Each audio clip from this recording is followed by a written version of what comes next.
James Hamilton is who you see here. Him and his girlfriend, Brittany Gosney, done some unthinkable things to her children, most especially little James. Now, if you're not familiar with this case, I highly recommend you going here and watching this video that I made when this case first came about. That way you'll be up to par and you will know what is going on. I highly recommend watching that before watching these interrogations. This is one of those cases that when I very first covered it, back when it very first happened, it was one of the cases that was getting no attention. Like, as a matter of fact, if you will look on the comments of this video that I'm telling you need to go watch first, you will see people saying they had no idea about this. Wow, where did this come from? Well, it happens. And the thing of it is I don't understand why some cases get blown completely out of the water. And it's like this, people doesn't even know about, okay? Now, I know some of you do know about it because you've probably already heard about it by now. This interrogation actually happened back in October, and as we know, there was another case that I was vigilant on. I was just completely racking myself into. Okay, both James and Brittany has at this point already pled guilty, even though they tried like hell to get that, mental illness, all this other kinds of stuff. We'll talk about that as well. But watch this video, know this case, and then come back and listen to this interrogation. Now, at the very beginning of this one with James, like for the first 10 minutes or so, it is just him sitting in this room with his head in his hands. So that said, I'm going to speed that up, okay? Because I know you don't want to sit there looking at that. Just him sitting there with his head in his hands. So, but look at his pants. That's what really gets to me, is that is some sort of ribbons, right? Breast cancer, domestic violence, cancer. There's many things these ribbons stand for. That really looks like ribbons to me, which again is pathetic that he would be wearing those. Okay, he probably has no clue what it even means, but I'm just saying, those of us that do find that very disturbing.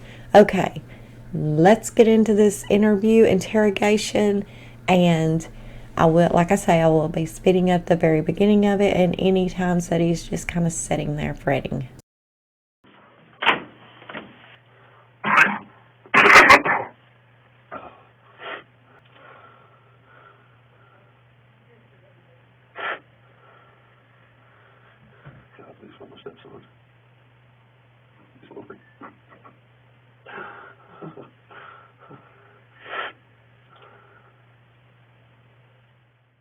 He is obviously very nervous because he knows what has happened here is beyond disturbing. And he knows the role that he has played in it is disgusting. Like, there's been interviews with his ex-girlfriend's ex-wife, I can't remember. She was with him for I think she said 7 years, and she said he is just not the person that would do this kind of thing. And we'll go through those things as well. But yeah, this guy knows he's done something wrong. He's sick. He's disgusting. Now, I'll tell you, the mother is going to disturb you even more when we look at her interrogations.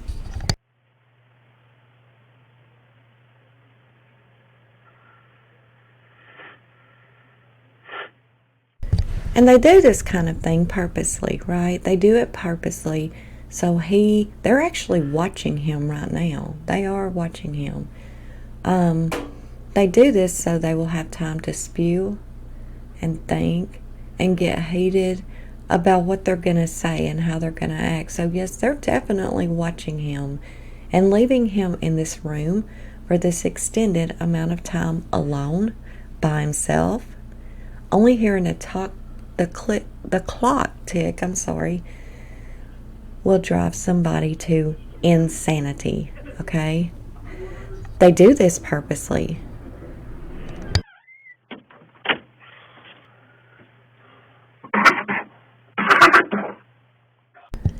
And And to let it be known at this point, James's body still has not been found.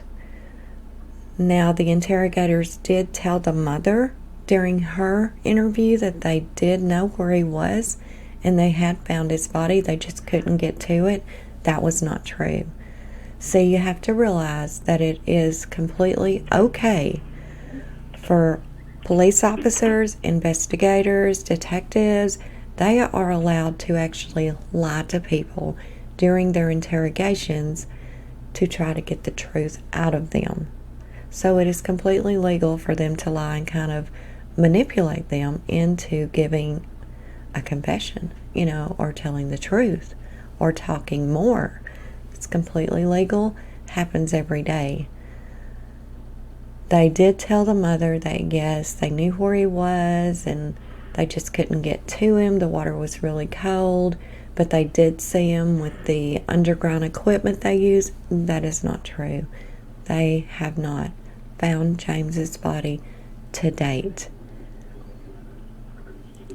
Sadly enough, just 6 weeks after this happened, there was another little boy, even younger than James, that was put into the same river by the mother's boyfriend.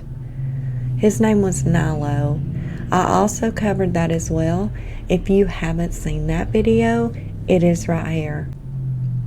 Neither one of these children has been recovered, their bodies. Nilo, it is presumed that he was actually put into these waters while he was still alive. His little stroller was found. He wasn't. It's like he just dumped his little stroller over into the water. He's never been found.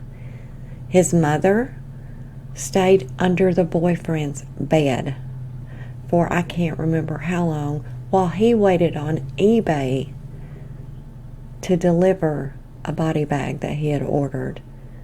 You can hear all of that here in this video. Very disturbing as well. Okay. It's so hard to believe that parents and even parents' boyfriends, girlfriends, how can this even happen? What is happened to people's minds? It's beyond disturbing. It's disgusting. In my opinion, these people doesn't even deserve a trial. I don't make the laws. If I did, people like this, I'm going to refrain from what I say should happen to them. Sometimes my mind almost goes back to the biblical days, an eye for an eye.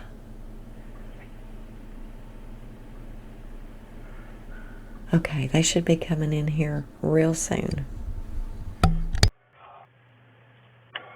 Hey, what's up, bud? Hey, did they offer you coffee? You want coffee or anything, or you good? I'm sick, I've been feeling dehydrated. Sure. That's very important. Sure. Is that one still getting colder, or do you want some more? That's good. Well, my name's Macintosh, and I'll give you one of my cards here before we leave.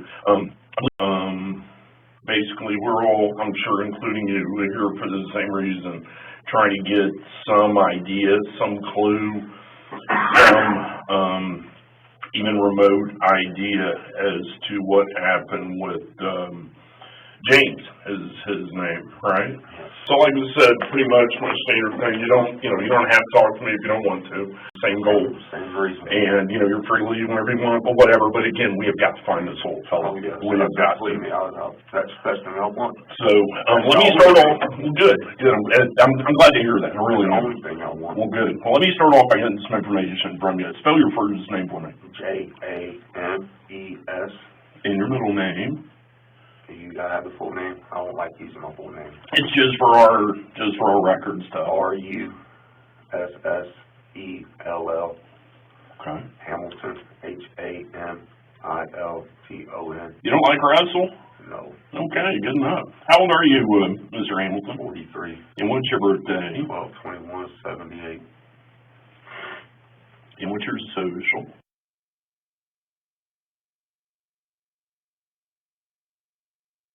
And what is your address? 507 Crawford.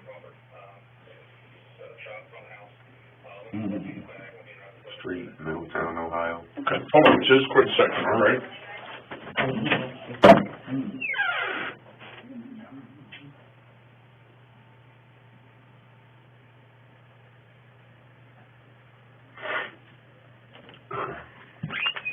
Sorry about that. The fire department, big scanner radios over there blaring. I hate hearing guys talk. All right, so how long have you lived on Crawford? A month now. A month? Not even a full month yet. Okay. I'm getting ready to be paying the first month's rent. Don't pay the first month's in deposit. I'm getting ready to pay the second month's Okay. rent. I got you. So where are you working at? Work off and on for Native Construction, Native Electric. Okay. Right there on Central. Of course, I've been off all week sick. Right. Think you may have the COVID, or do you know? Don't know for sure. Right. I mean, I went and I was tested. It tested negative. They can say what they want to do. I don't buy them tests. I don't buy them things worth a shit. The way I've been feeling, right. I mean, all congested down Right. here, all over my nose. Yeah, that's more like sinus or pneumonia or something, sounds like. Second one's what I think it is. Oh, wow. Okay. So where'd you all live at before you moved to Crawford? Stayed in a motel. Oh, really? Where was that at? Up in Centerville. Which one, do you recall? Not right off. It's one of them cheap ones. It was right up and behind Right Lobster. Okay. Oh, okay, right there by Harbor Freight and all that? Yes, sir. Off Kingsbridge, maybe? Yes, sir. That's the name of it, even. And how long were you guys there? We was there probably 4 months, maybe 4 months? 5 months. I mean, we stayed down at Nights Inn for a few weeks. In Franklin? Yes. Okay. And then there also was Motel 78 there right off the highway in Mason. We stayed there for, I don't know, about a month. Sure. That was the one in Mason's, the one we started at very first back. It was either March or May of last year when me and her got together, and that's where we first started, was down there. And that was what's her name again? Brittany Gosney. Brittany. And spell her. Gosney, Gossney. Huh, I've never heard that name before. How old is she? 38. 38. Just, you know her birthday off the top of your head? Not off the top of my head, no. So now, how many kids total are there? 3. 3. Let's start with the oldest one. Are these your children? No, they're okay. biological. Okay. But you've been with Brittany for how long? About 9 months now. Okay. So they're coming up on being your kids. March or May of last year. Right. So. Yeah, you've been with her 9 months and 3 younger kids, and they may as well be yours, I would imagine. Well, do they have the same dad? No, they don't. Does any of their fathers have anything to do with them at all? No. Okay. Well, let's start with the oldest one, and tell me that one's name. You know her middle name? No, I do not. Okay, what's her last name? Gosney. Gosney. And how old is she? She's just turned 9. 9, okay. And do you know who her father is? I don't know. Okay. And give me the next one. And what's his last name? And do you know his daddy? No, I do not. Okay. How old? He is 7. 7. And then we got little James. Yep. And no relation to you, but you guys got the same name, correct? Not the last name. His last name's Hutchinson. You know how to spell it? Hutcherson.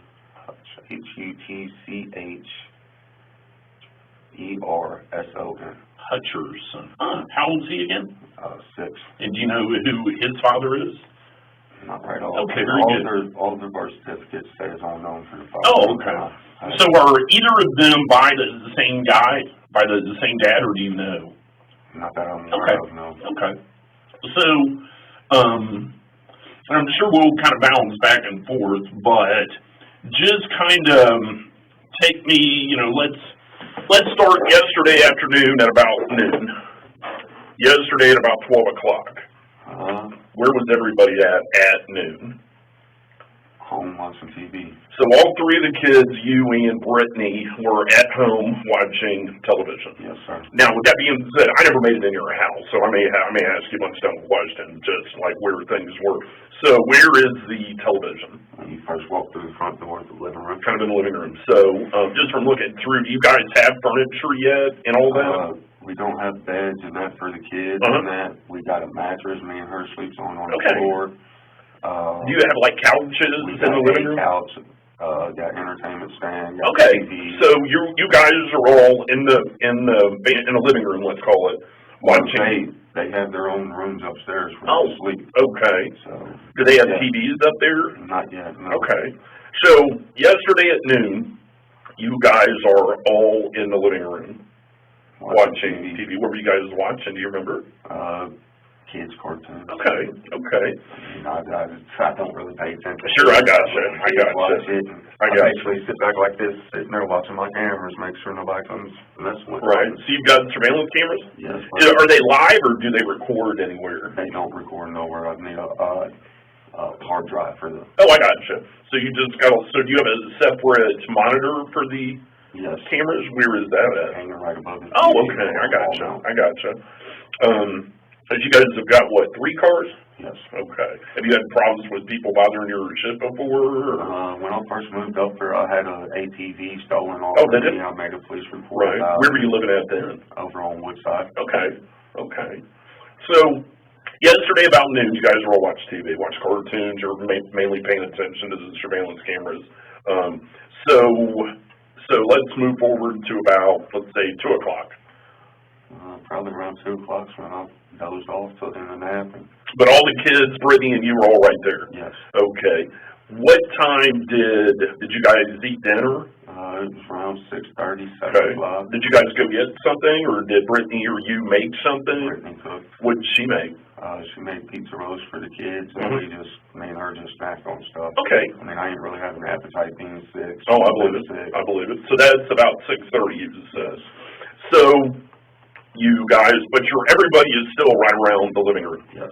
So what time did everybody kind of break and start going there? Because if your house is like mine, you can only stand each other for so long. 9 o'clock. We put the kids to bed. Okay. That's when they separated from me and Brittany.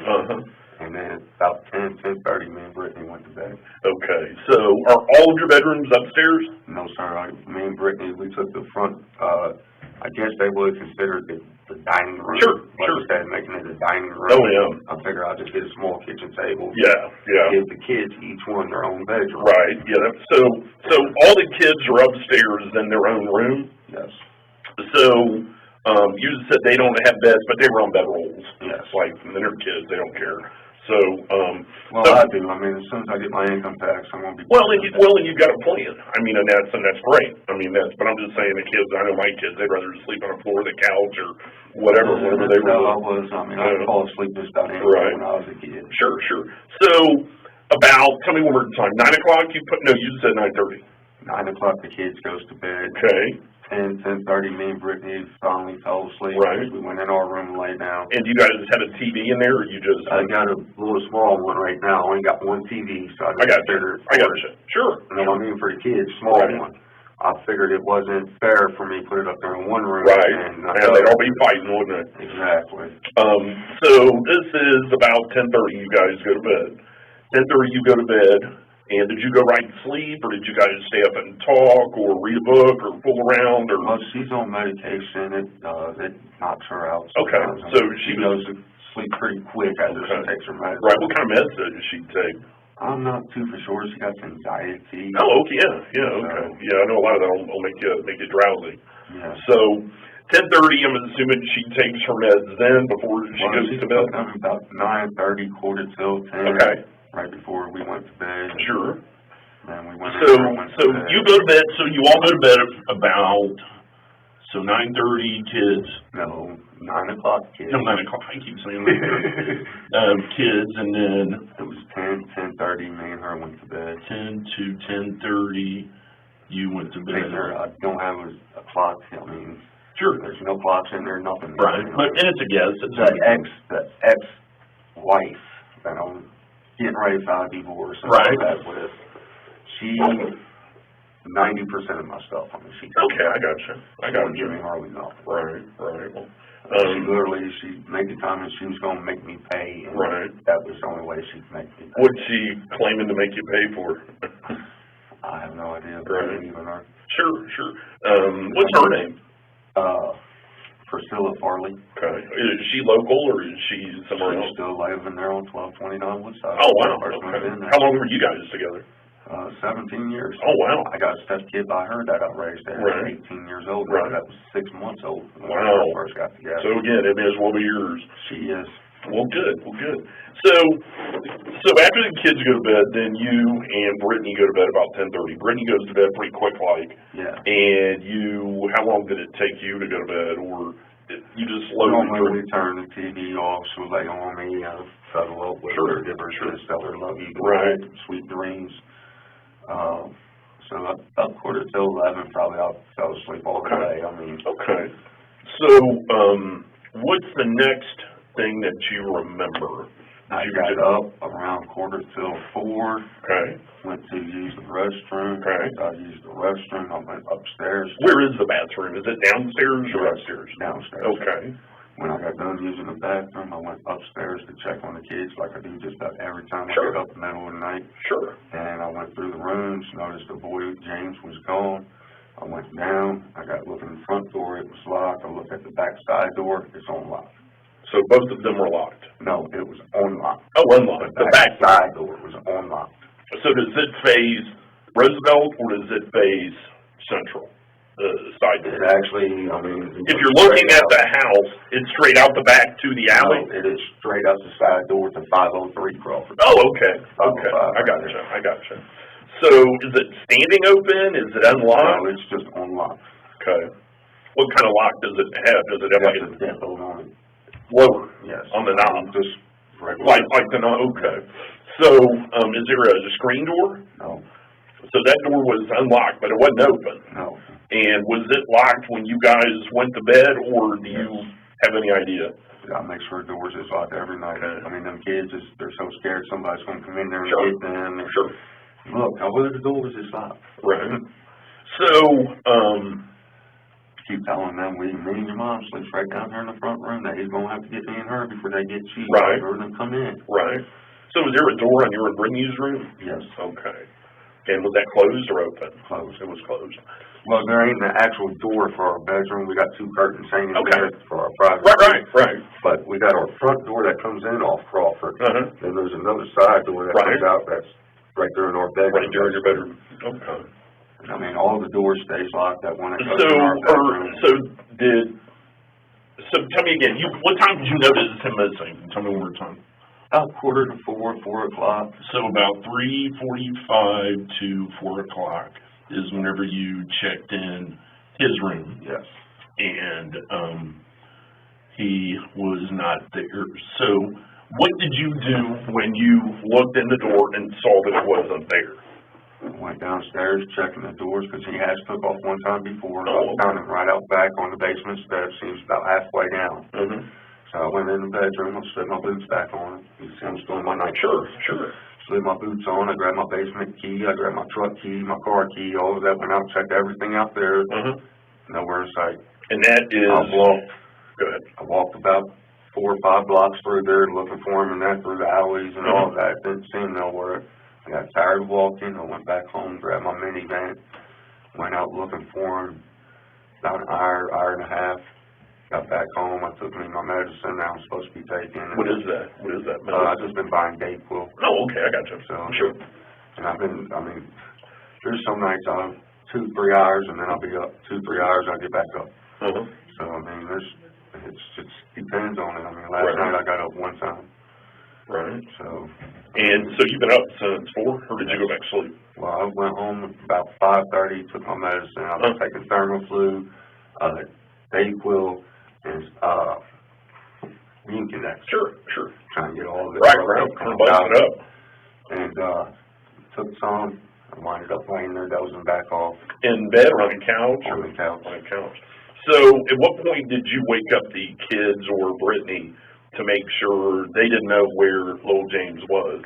Well, it was around about 8:30 this morning. Mm-hmm. I woke up with everybody, and we all went looking again. And we couldn't find him nowhere. We came here. Sure. This was our last resort. Right. Did he have his shoes on? Did he wear his shoes? I ain't been up in this room. I don't know what's going on. What was he wearing the last time you saw him? He had on a pair of blue and red Batman pants, night pants. Sure. And a red night t-shirt. Blue and red Batman pants.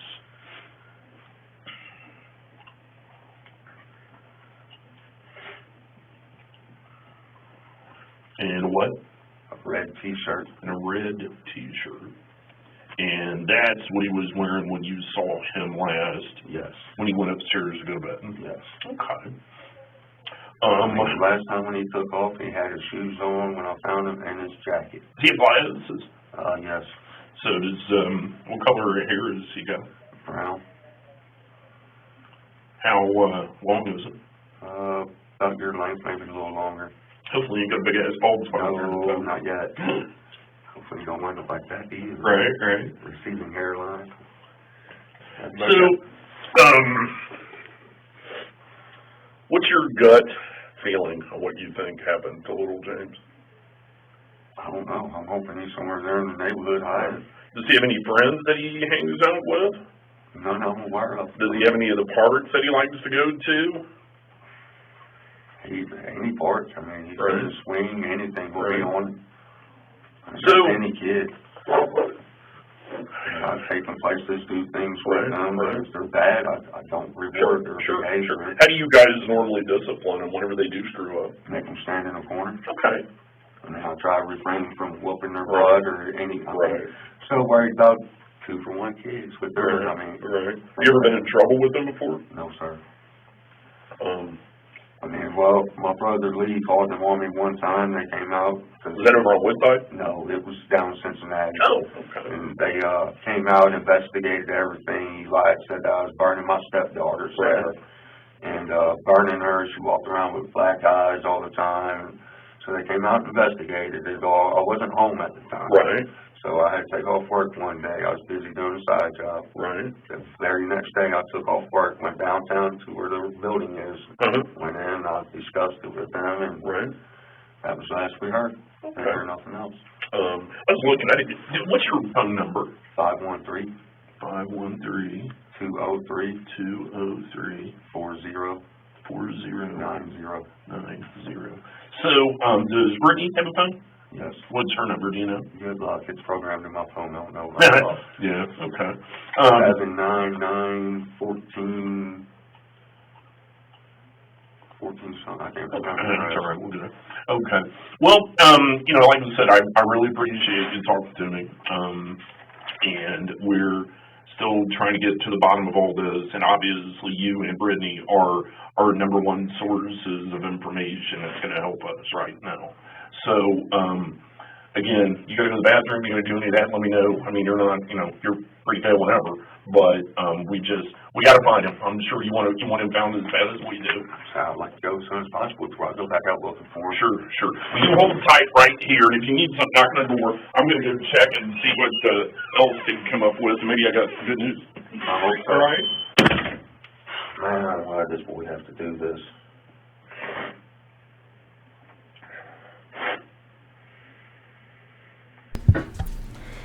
Anyone's going to find it odd that he said he got up and checked around 3:45, 4 a.m. and James wasn't in his room and the door wasn't locked, okay? He said he went and looked for him, came back home, 5:30, took his medicine, went to bed. He didn't even tell the mom. Then he says at around 8-ish or whatever it was, they all wake up and then he tells her. Like, who does that? That's throwing big red flags to this detective. That he knew he was gone. He went looking for him. Yet he couldn't find him, so he decides to just go back home, take his medication, and go to bed without telling Mom. Okay, he is acting now. So let's listen to what he's saying.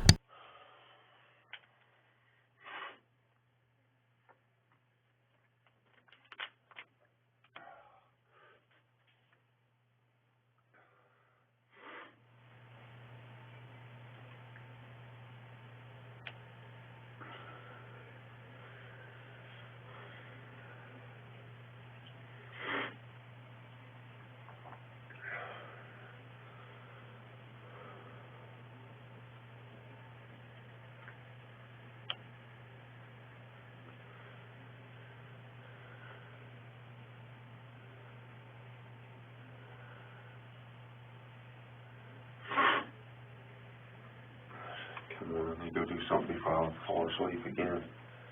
I hate being sick. That's all I want to do when I sit around is go to bed.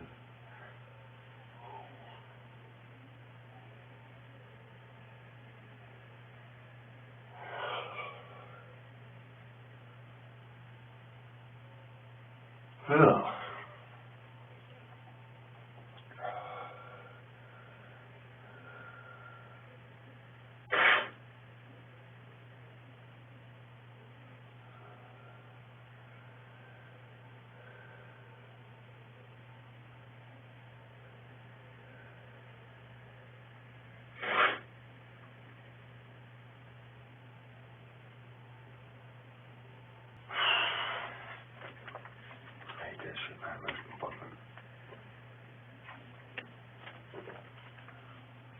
Dry mouth, like I can't get enough greens.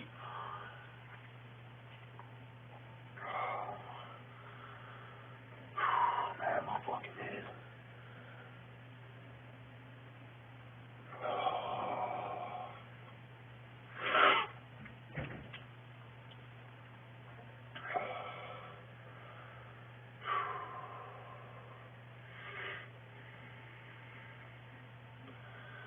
Man, James, why did you do this to us? Why did you do what you did? Why did Brittany do what she did? James done nothing. I should have grabbed me a couple cough drops.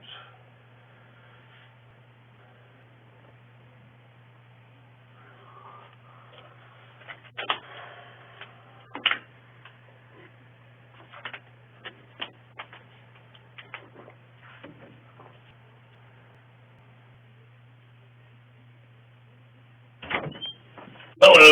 You want some more water? Yes. All right, hold on, grab back.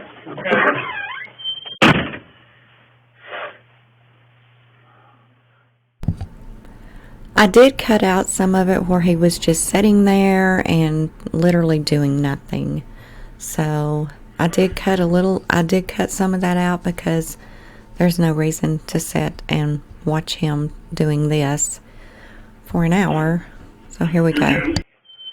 There you go. So, James, I've gotten I got a little bit more info than we talked last time, and just because you've been here for a while, and you got brought down in Cruiser, didn't you? Okay. Well, we've got a little bit different rules and all that, and I'm going to read you this just because we've been here for a little while. I'm coming up. This is actually our Miranda Warnings. Have you ever had these read to you before? Yeah. Okay. It says, warning, I am a police officer. I warn you that you have the right to remain silent, and anything you say can and will be used in a court of law against you. And you have the right to consult with a lawyer before and during any questioning, and you have excuse me, Bless you. and to have a lawyer present with you while you are being questioned. If you cannot afford a lawyer, one will be appointed for you free before any questioning will begin, and you may stop talking to me or any other police officer at any time during questioning. If you wouldn't mind, can you put the date? It is 2/28, and we'll make the time, let's make it 1:13. And if you would sign that I read that to you, and what time? 1:13? yes sir, 1:13 p.m. And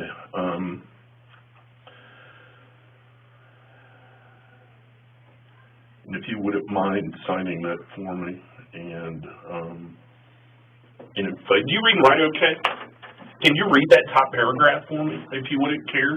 I, James Hamilton, have been advised of all of my rights as contained on this card, and I understand all of them, and I wish to talk to you without, no, see, should have me write that before. Why is that? Depends on what kind of questioning. Oh, it's I mean, it's without a lawyer present. I mean, if you're sitting there trying to question me as a suspect or something like that, then... No, well, you've been here a little while, and you said whenever we walked in the door that we all want the same thing, and that's just fine, little James. Definitely. I basically don't, I've got other officers out doing a bunch of stuff. I've got other officers that are out checking vacant buildings. They're out pulling videos from surveillance cameras that are in the neighborhood around there, and it's kind of like, I really don't have anything else to do right now other than to go back, kind of retrace steps, go over things again. I'm starting to get hungry. I'd like to go home. I mean, I like to take my kids and my fiance Sure. home. Sure. Well, with that being said, your fiance, I'll answer right. any questions you want me to. Do what, sir? I'll answer any questions you want me to. Well, as of right just, now, I have gave you as much information as I sure. know. Well, not necessarily, because Brittany's kind of told a little bit different version of, and I'll say a little bit just because that's just being conservative. She's told a little bit of a different version of kind of the events leading up to what has occurred. Like I said, you said whenever you first discovered that he was missing, you went out and walked the neighborhood, and we found, which door did you go out of? I went out the side. The same, did you go to the alley or did you go to Crawford? I went over the alley and then down through looking for him. Mm-hmm. I mean, like I said, he was on the back steps that first time. Uh-huh. That was my first thing. The back steps, like? Going down to the basement door. Okay. And were those doors open? No, they're not. They're padlocked shut. Uh-huh. But now they are, or they were then? They were then, too. He was just sitting there on the steps about halfway down. Oh, whoa. It goes down, then they're padlocked. Yeah, I got you. Outside. Yeah, I got you. So little James was kind of acting up a little bit last night. And, he had to go to bed early, right? Yes. And what time did he go up to Don't recall. Just a guess. I don't even want to give you a guess because I do not recall how many. So, but it was before everybody else. Yes. So you go upstairs with James and help him get in his bed or in his bedroll? I did not. Okay, you did not what? Go upstairs with James. Okay. Who went up with him? They do it on their own. Okay. So he went up early and earlier than everybody else. So aside from a time, let's say, not a specific time, but did he go up a half an hour early? Did he go up an hour early? I'm not too for sure, sir. Okay. I mean, I'm not going to sit there and tell you one thing. No. 20 minutes from now, it'd be something else. No, and you see, and like I said, I'm talking to you now because I've got more information, and I read your rights mostly because you've been here for a little while, and I don't know if you were maybe just tired, you were confused. You told me that you've been taking medication, but some of the kind of big details are different than what Brittany has explained to me, and as well as the other two kids. It's a little bit different than what we initially. That's why whenever something happens, I always tell people there's three sides to every story. What this guy says, and what really happened. Just because, it's just the nature of the beast. Yes, sir. Everybody doesn't see something the same. Everybody doesn't view something the same. Everybody doesn't remember something the same. But that's why I'm trying to talk to you again. I'm not trying to trip you up. I'm not trying to do any of that.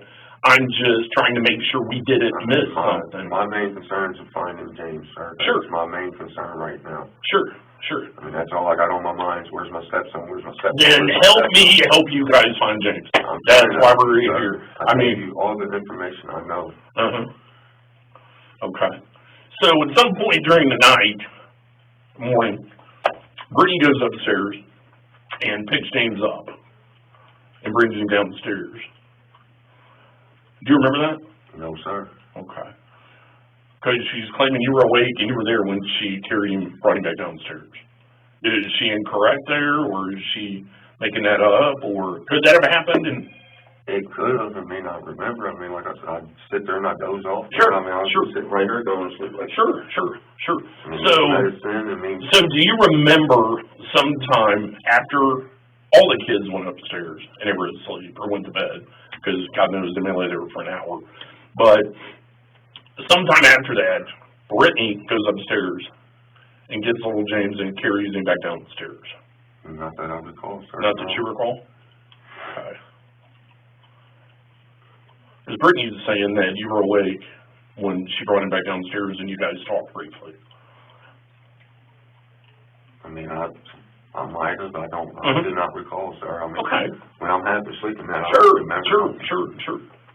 But you're positive that whenever James went upstairs, you didn't go up with him? I'm positive on that one. You're 110%. Yes. So, when you... All right, scratch that. Can I ask what's being said about that? About what? Me going upstairs with James. Yeah, Brittany and both kids are saying that you walked upstairs with James. Okay, let me scratch that.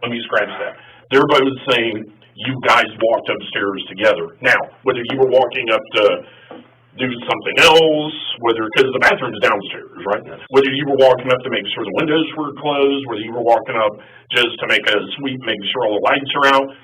I'm not going to say you went up together, like hand in hand. I'm saying you guys went up about the same time. Could have happened. I mean, I do go through making sure the kids turn the lights. Sure. So when you were up there, was James, did he go straight to bed, or was he in his room? Was he in his room? As far as I know, he was supposed to be in his room going to bed. But you didn't see him in there? I didn't recall seeing him at all. So tell me one more time. And I do recall going up, turning the lights off, because the hall light was on and the front room light was on. And was that with little James? He might have came up right behind me. Well, but he got sent up because he was pestering you guys and being a pain in the ass. Everybody has agreed on that. Everybody has totally agreed that little James was being a pain in the ass and that he went up to bed. He got put to bed early. He was pissed. He didn't want to go to bed, which I get it. But he was being an ass, so you guys sent him to bed. And you went up, and again, either with him, shortly behind him, shortly in front of him. You and James were upstairs about the same time. Could have been, yes. I mean, I don't recall seeing him up there with me when I went and turned the lights off. Sure. When you went up, was he still downstairs, or had he already been up? I don't recall right off, sir. I really don't. Okay. So you go up, you make a sweep, and one more time, they've all got their own bedrooms. Yes. And it was your understanding that little James was in his room? Yes. Okay. So, because is saying, and kind of half-backed him up here, and again, I know they were kids, but that James was actually in his bedroom with sleeping on the same mattress or bedroll that when Brittany came in and picked him up and took him back downstairs. And as for Brittany is saying that you were awake when she brought him back downstairs. Well, when James went upstairs, it was 9 o'clock their bedtime. Okay. But normally by then I'm done sitting there dozing on the couch and actually getting ready for bed myself. I mean, I get up between 4 and 5 o'clock every morning and get ready for work. Sure. And weekends, it's only days I got off. This morning, like after I came back from looking from him around 5:30, I laid back down, fell back to sleep. So when you got up about, you said, let's say about 4 o'clock, when you first noticed James was not in his bed, correct? Correct. And did you check all the other kids' beds? I didn't actually check. I just looked through the door. Sure, and made sure that James wasn't in there. Yeah. And then at that point, did you say anything to Brittany? Yes, I woke her up, told her that I was going out to look for him, and I'd be back. Okay. Apparently she laid there and dozed back to sleep. Sure. So there's the house, so you're saying you went outside door. Yes. And you went to the alley? Yes. So there's the alley, and there's the downstairs stairs, right, in the back somewhere? So you go out this way, and which way down the alley did you go? I went to the right. So you came down and went down the alley that way? Left. Oh, you're right, my bad. So you went up and you went towards the tunnels? Yes. So then I got so far up there, there's another alley that cuts this way. I went down it, there's this garage and all of that right in there. I didn't know if it was unlocked, open. Sure. Went looking, went on down, right. Out the next alley. Down. Did you have your phone on you? Yes. So which one of those phones is yours? 203-4090. What does that look like? Motorola E6. I mean, her has the same phone. Oh, okay. What kind of case does yours? Well, she's using her new one, and I'm using, I got two phones also, just like Brittany does. And that's the main number I use, that number. And what kind of case is on that? Just the, phone case. Is it black? Is it black? It's black, okay. Has it got a button on the back? Yeah, mine does with the magnet. Gotcha.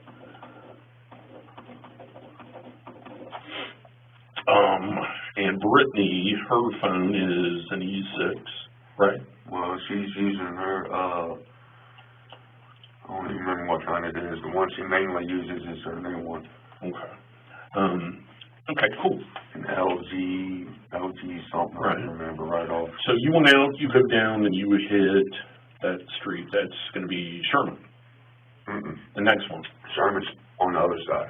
On the left Sherman side. goes towards the left. All right, Wayne. Yes, Wayne. So you go over, you would hit, do you cross Wayne and stay in the alley? Or you went to the first alley? I went down Wayne to that little park that sits down there. Oh, yeah. That was my next instinct Right there at the park. So you did walk all the way down to Sherman Park? Is that what that's considered? Yeah. They got the basketball goal, Yeah, so the alley. all the way through. It's kind of hilly a little bit. Yeah, it's Sherman Park.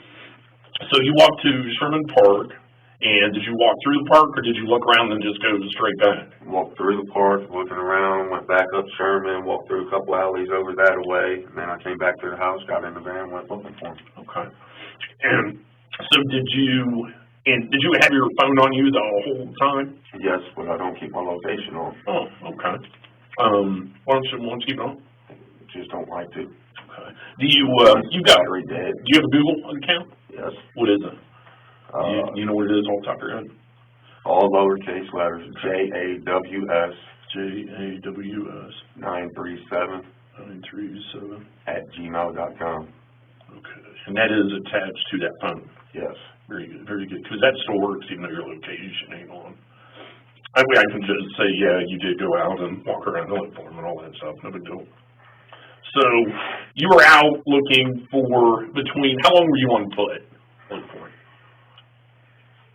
Probably 25, 30 minutes. 25, 30 minutes. So then you go back. Did you go back in a house, or did you just go back and grab your went back and van and then take off?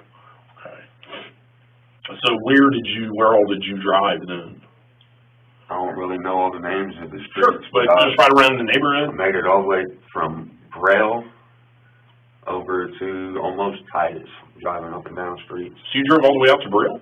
Pretty much, yeah. Wow. Okay. I mean, I was looking all over for him. Sure. I went down, as far as I went was to Grand, I believe it is, right there. Mm-hmm. That's as far as I went down. Did you make it over to Roosevelt, like around the tunnels and the woods and all that? So did you cross the tracks at all? No, I have not. So while you were looking, you went all east? I went all over by our house. Right, but you went all east. So at no point during that time frame were your Googling going to show that you were west of the tracks? No. You never went across tracks at all. Very good, very good.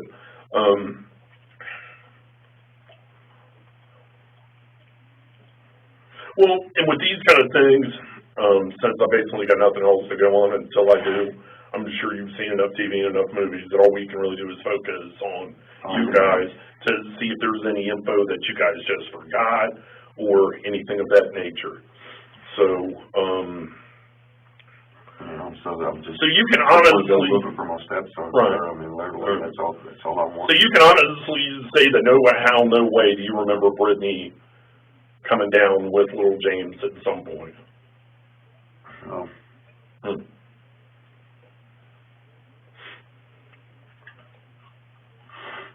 I mean, not that I recall. Like I said, I was sitting there.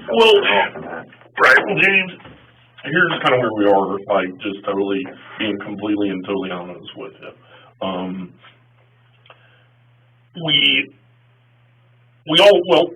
You've been in trouble before. You've got a prior, you've got DV issues, you've had an abduction issue. That was dismissed in court, though. Okay. All right. What court was that? Cincinnati. But what I'm saying is, we all do things that get out of hand. There's always things that are going to pop up that, looking back, we wish we could have changed or have controlled or did later. There's a lot of things. And I'm right here with you. I'm right behind you. I mean, just because I'm on this side of the table, I ain't one frog's hair any better than you are. I mean, they're just. I dealt with detective. I forget his name right here over my nephew touching my stepfather there. Right. One of these or the other one? The one of these. Detective, I can't remember his name right off. Right. Who was your nephew? Michael Abney. Okay. So, but what we are right here, right now, is kind of, I guess, I hate using the word, but I'll use the word opportunity, just because I really have never, in 15 years, I've never been able to figure out a better word for it.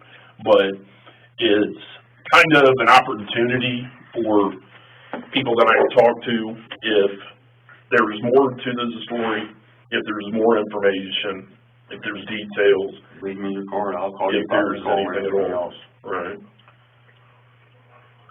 I mean, I'm very cooperative, Sure, sir. sure, I mean, sure. I ain't never once lied about nothing I did or nothing. I mean, I own up to everything I've done.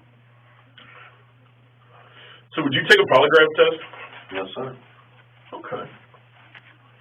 And would you give me permission to check your phone and your email to I kind of prefer not. There's pictures in that that's in there that I don't want nobody seeing. That's in my Gmail account. Okay. Of adult? Of my fiance. No, Brittany. Yeah. Oh, well, yeah, that's fine. That's no big deal. Well, I mean, I still prefer not. Okay. Because of that reason. So I can look at everything but pictures. I don't really mind, no. Okay.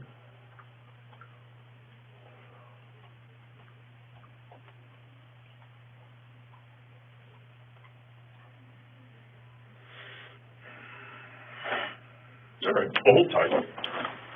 Right. Can I ask how much longer this is going to be, sir? yeah, I'd love to go look for my son. I need my medicine. Brittany's giving me a hands up.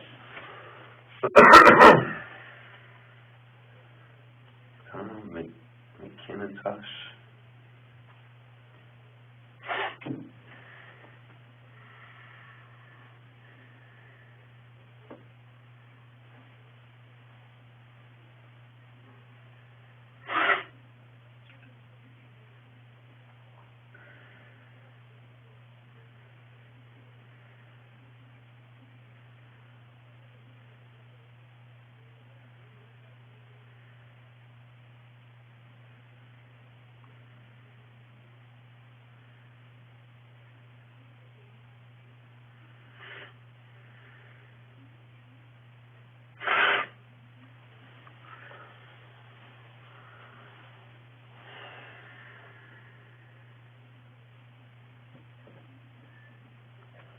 Come on, I'm fucking hungry. I need a cigarette. I need to go look for my son. I need to take my medicine. Man, I still got some laundry we gotta go do for the kids, us.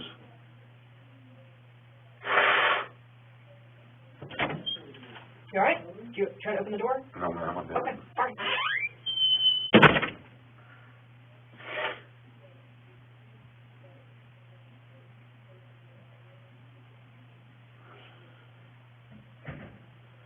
God, come on, I want to go help try to find my son.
I'm terrible with names. What's her name? Brittany. Brittany. All right, now she's told me most of the truth, okay? She's saying she don't remember where he's at, but she told me about he's dead, okay? And that you guys were together with the children, okay? It is what it is. Like I told her, Can't change it. I can help you through this, but you gotta help me through this, okay? What do you want to know, sir? I need to know where the body's at. That I do not know. As for me being with her and the kids, Mm-hmm. No, sir, I was not. Okay, and we can talk about that I later. got home. We can talk about if you were there or not later. Okay, she's saying all 5 of you were together, and this is what happened. Okay, I'm not going to go into details what she told me there. Okay, so at this point, Well, what did she tell you that happened, sir? well, I know that he's dead, and I know that his body's somewhere, and I need to figure out. I'm wanting right now to recover his body is really important to me because it gives closure to both of you guys. Okay, that's the most important thing. We can go into detail later. Okay, but right now I need to know where you guys were at when this happened, or where she was at when this happened. Okay, because surely she's smart enough to tell you, even if you weren't with her. Okay, you got to take some ownership of this. Okay, don't minimize anything. The ownership I would take of it is where I didn't call when she brought the body home, sir. Okay, where is the body then? When she brought the body home, what did she say she did with it? She didn't tell me, sir. It happened up at Rush Run Park. It's where it happened at. It happened in Rush Run. Yeah, she was supposed to take the kids up there, give them a scare tactic. Right. Drop them off for a few minutes, turn around, go get them, because they all was acting up real bad. Right. Well, all of a sudden she calls me, tells me he's dead. Who's dead? And she told me that James was chasing after her. That he tripped and fell and hit his head, busted his head open. Okay. He was dead. And that very well, it's an accident. But now, so when she brought the body back to the house, She brought the body back to the house. and what's the conversation then? Conversation. I've been freaking out. I was. I Okay. told her. I mean, she called me. She said, I can't find nowhere to do this. That dropped the phone for nothing. I said, Rush Run, boat dock, right there by the bathroom. Right. She told me that she's at some building. Right. I don't know exactly where she's talking about the building up there at Rush Run or none of that. So, did she leave? You're saying she brought the body back home though? Yes. Okay, where was the body at when you saw it?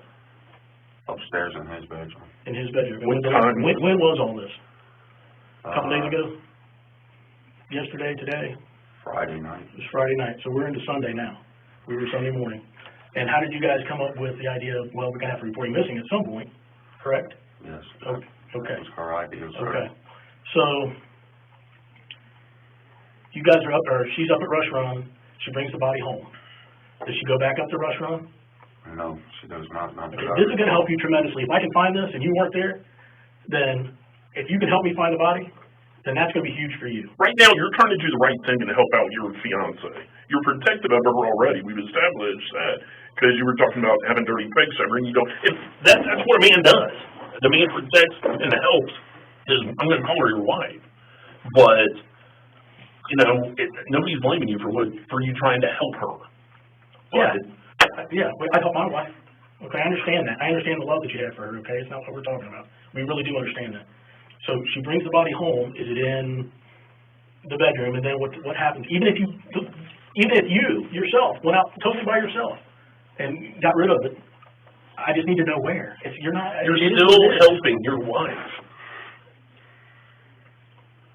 I don't know exactly where it was, sir. Okay, were you with her when the body was dumped? Yes. Okay. If we went out driving, did you take it back up to Rush Run? We wasn't up at Rush Run, man.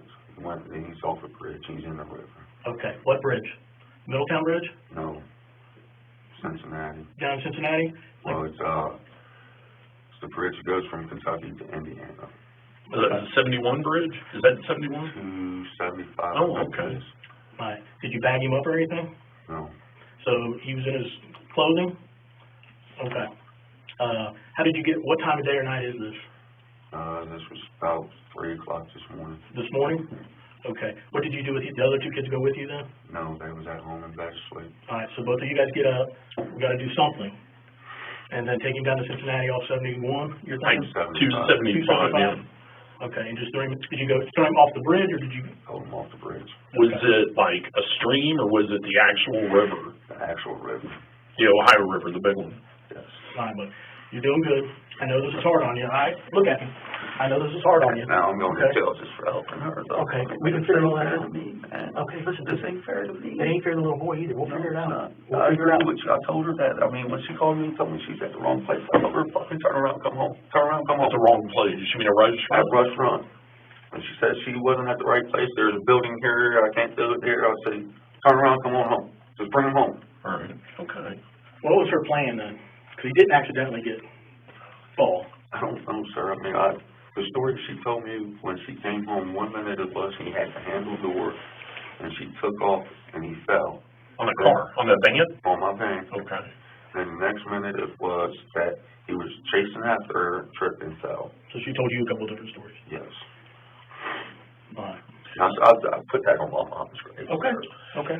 I can confirm that. So when exactly was the first time she called you and said, basically, hey, something's wrong with him? When was that? After she dropped him off there at the boat dock, she called me immediately, told me she's on her way back home and that he's dead. Or I'm sorry, she sent a text to my phone, is what it was. I called her instantly, like, what do you mean he's dead? So was he by himself or with the other kids? The other kids was there too. They were with her? Yes. Okay. It was the 3 kids and her that left the other Friday night. Sure. Okay.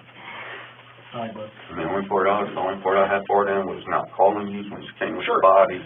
Well, and part of this too, you may need to hop in a car with me and him, and you're gonna show us where this happened at.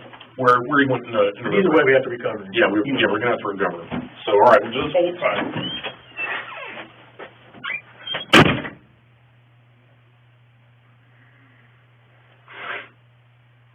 She's trying to blame me for this shit.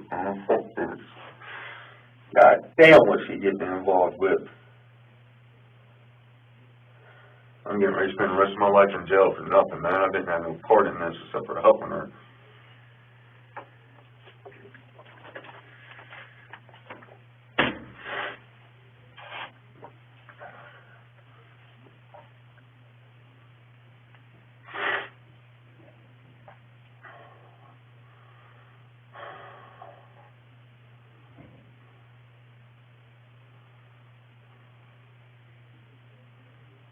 Thanks, Brittany. Thanks. Some love. Oh my God.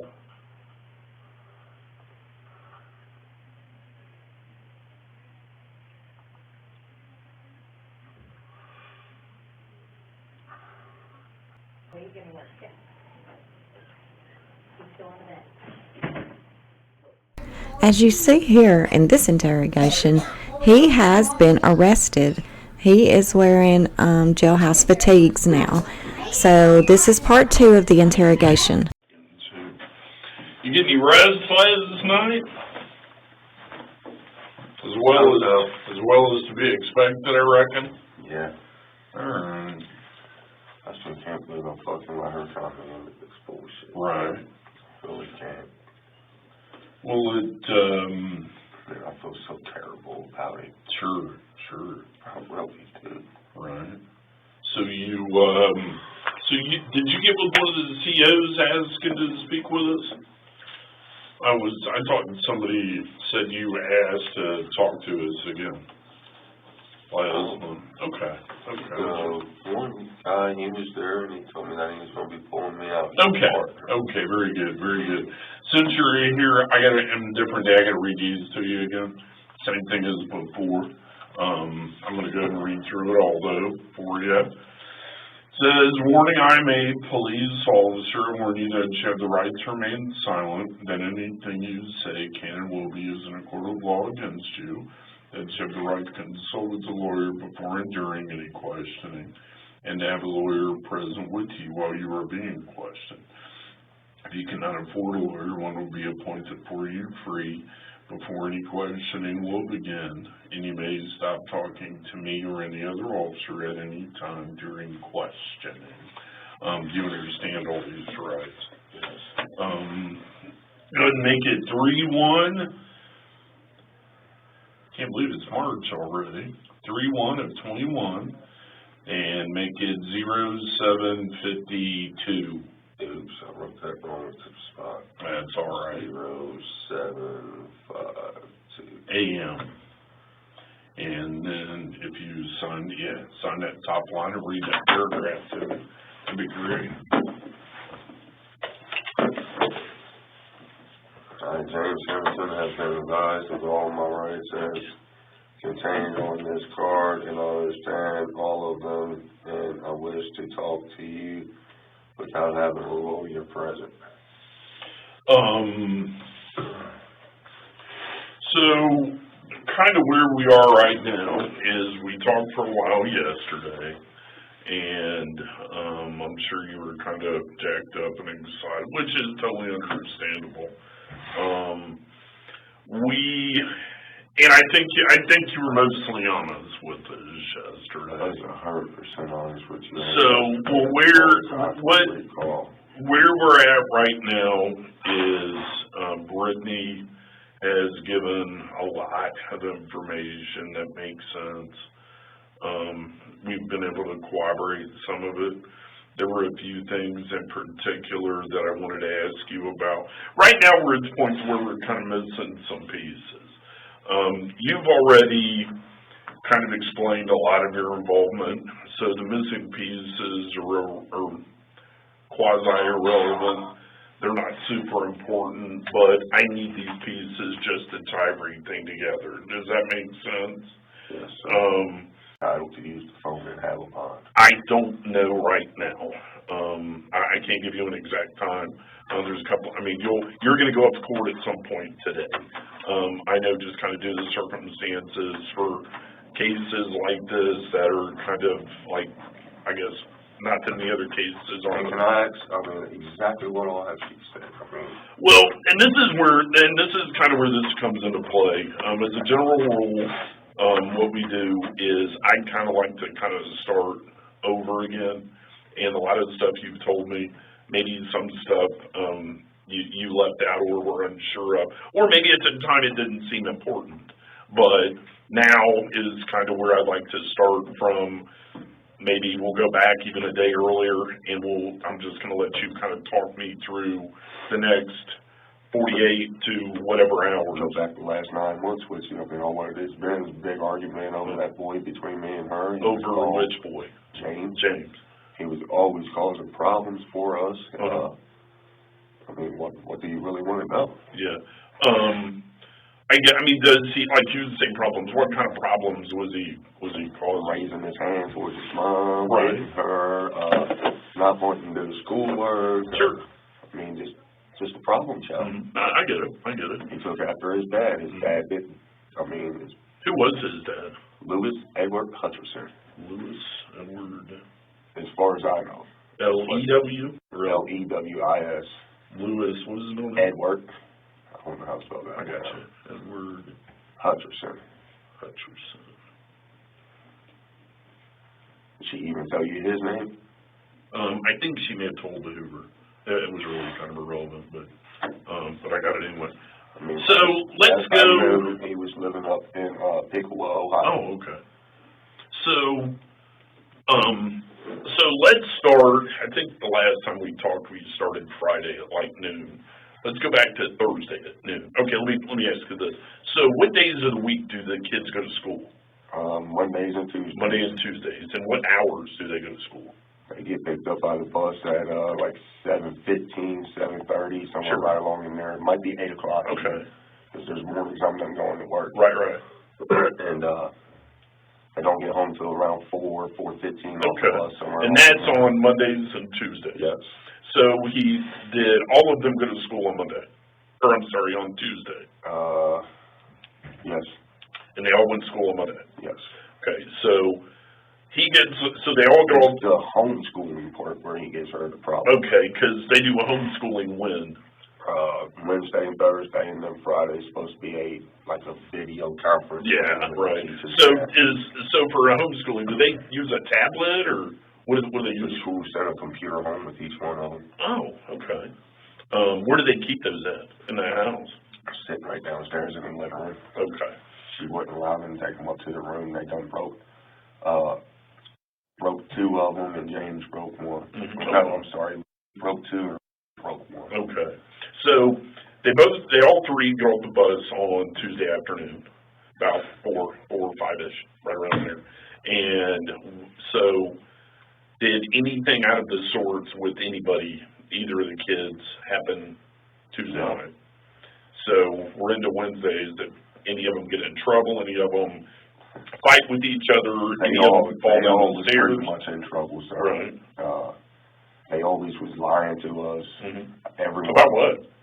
everything. I mean, we asked them one little simple question, and no, I didn't do that, and we know they did. And they just, I mean, Okay.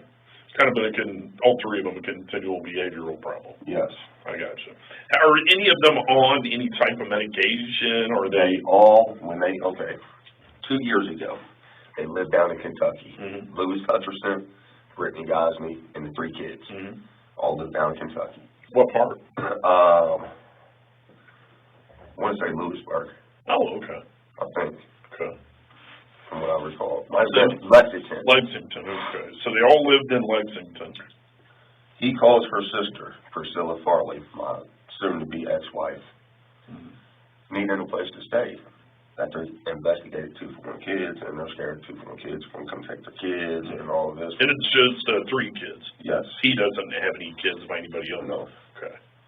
Well, me and him, he lived with me before up here at 505 Crawford, first floor is where we lived at the first time. Right. Well, him and my buddy's wife takes off and leaves.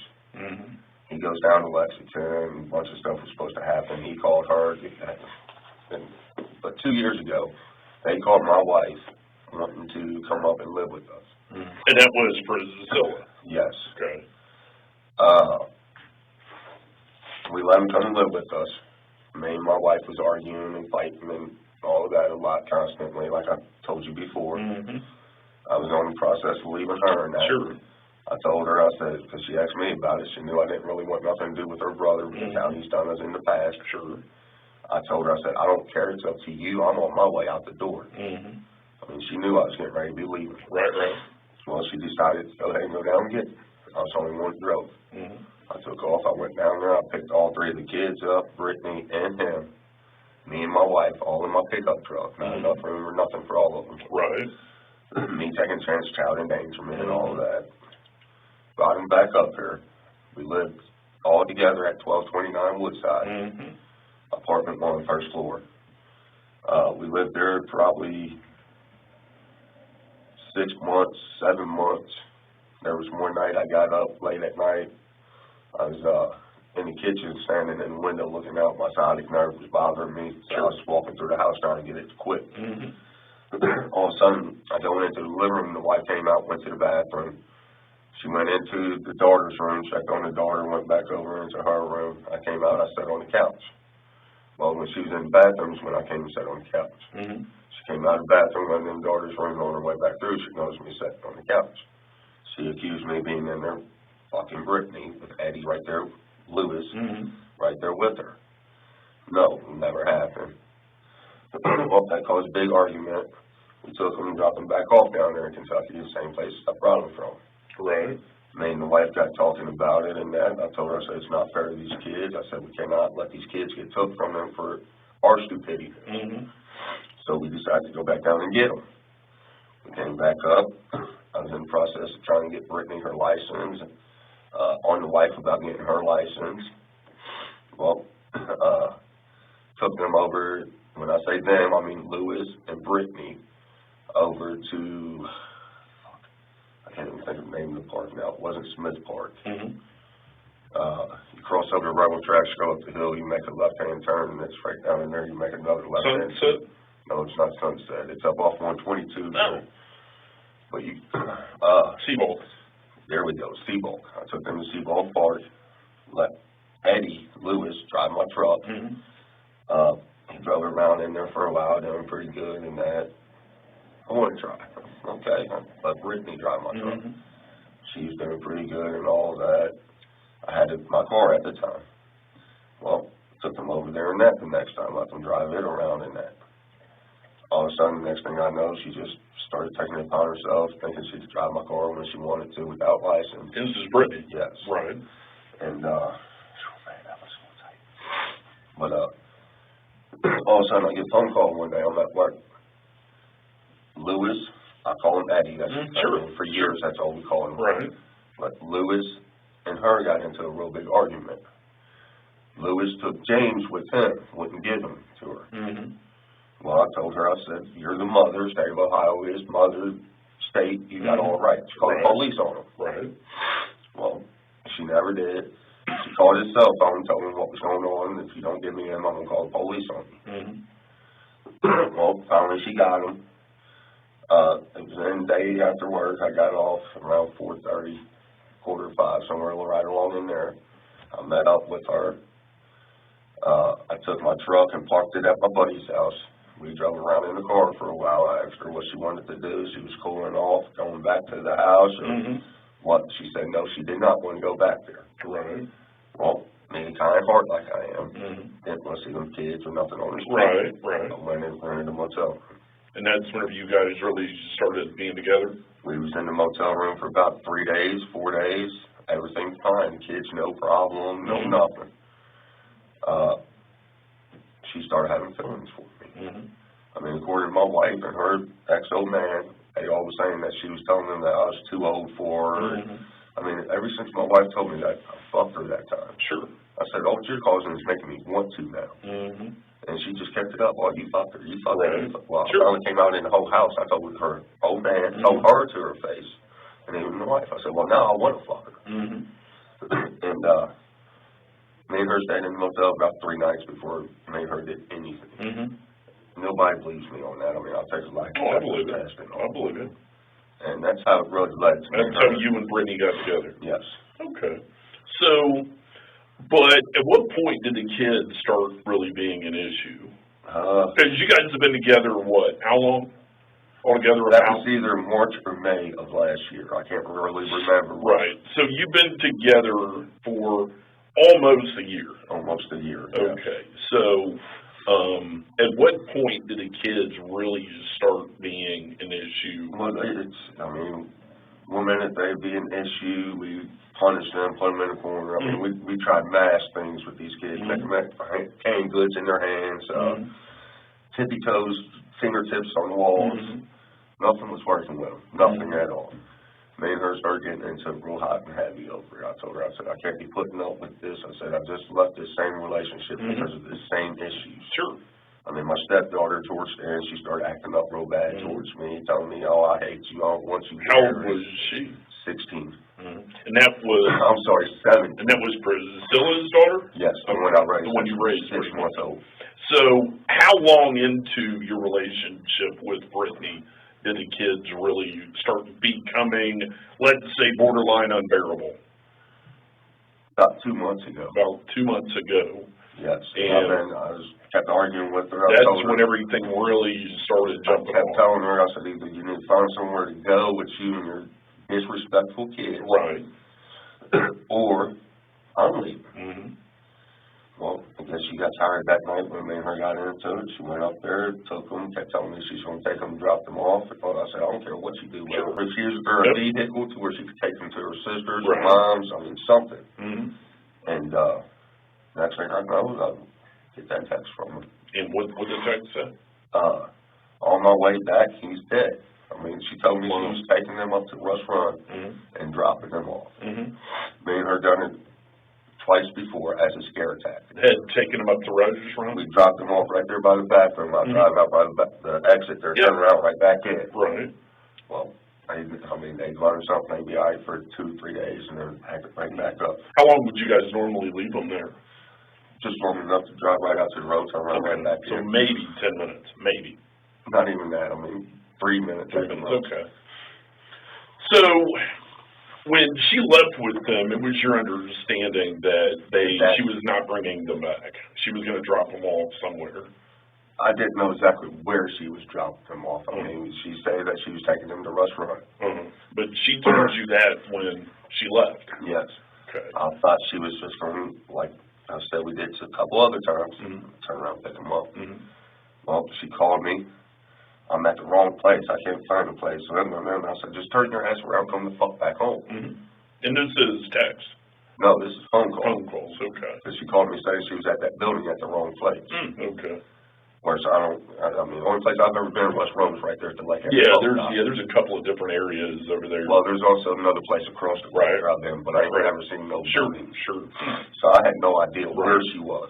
So, but you then gave her directions, I guess. I told her at Rush Run boat dock. That's the only thing I said. Sure. Then I mean, that's after her insisting, oh, I'm dropping them off somewhere, fuck these women, I'm dropping them off somewhere. Well, she kept that up with me. I told her twice, I said, turn your ass around and just bring them the fuck on home. So, next thing I know, I get that text, on my way home, he's dead. Call her. What the fuck you mean he's dead? Right. I said, turn your ass around and go get him. And I was thinking about calling the police on her. I told her that then. She started crying, begging me not to. Right. I mean, I love her. I care about her. So I did. I mean, I fucked up. Yeah, I get it. I fucked up. So you told her to go back and get him? Yeah. And she did? Yes. And again, And I also told her, I said, you should have called the police when it happened. I said, at least then it would have been an accident instead of a murder. Right. So what's your gut? Do you think it was an accident? How did she explain? She told me 2 or 3 different stories about it. I mean, like I told you yesterday, one minute she told me he had a hold up at the handle of the van, one minute he didn't. Right. Then all of a sudden, he had a hold up the handle of the van. Did you run him over? No. I swear to God, I didn't run him over. I asked the other 2 kids because they were supposed to have seen it all. They said no, she did not run him over. Right. I mean, when I seen him, I did not see no indications of him being ran over or nothing. When you saw him, did he have any visible injuries?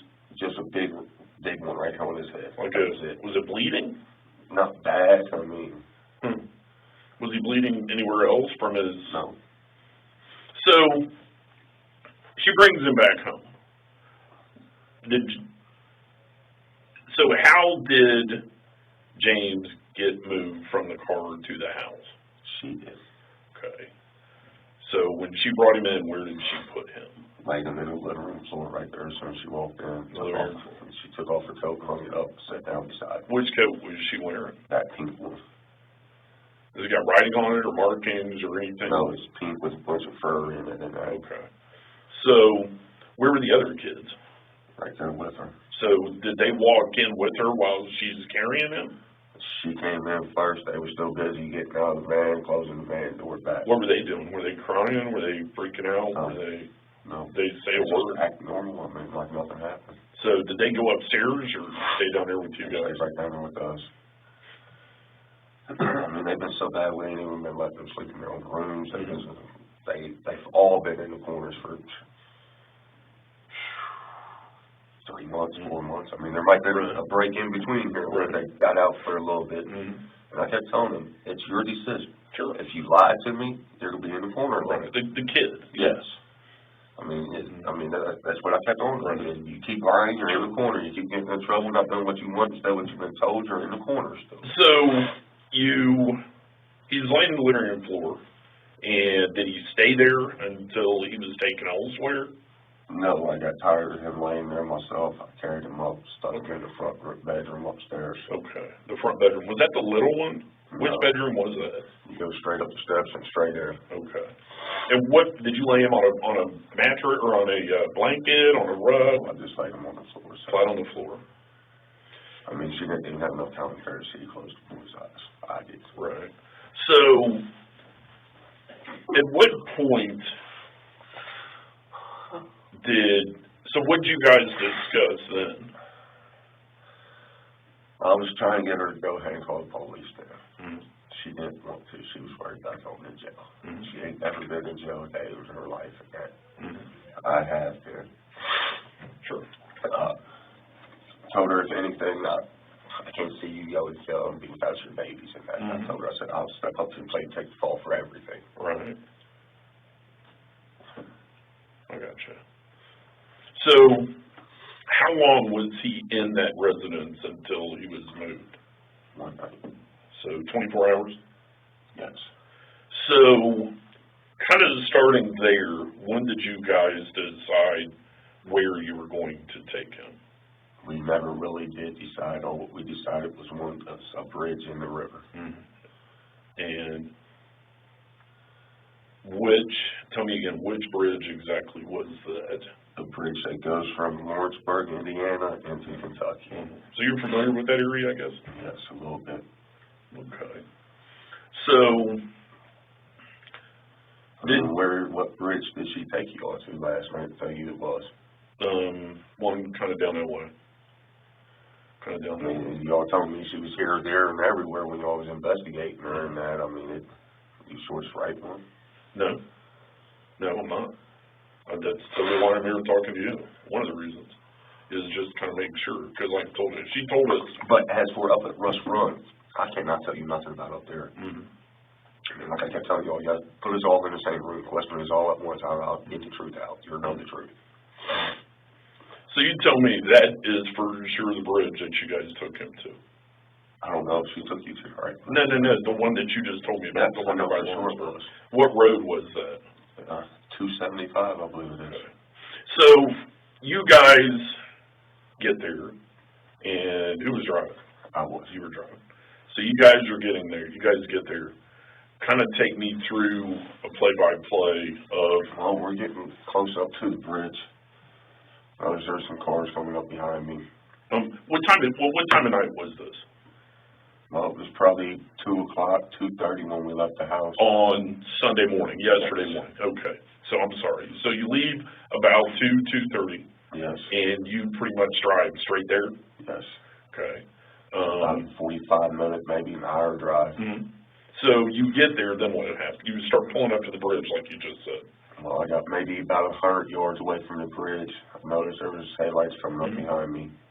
I told her, she said, pull over, stop, wait a minute, let them pass you. Mm-hmm.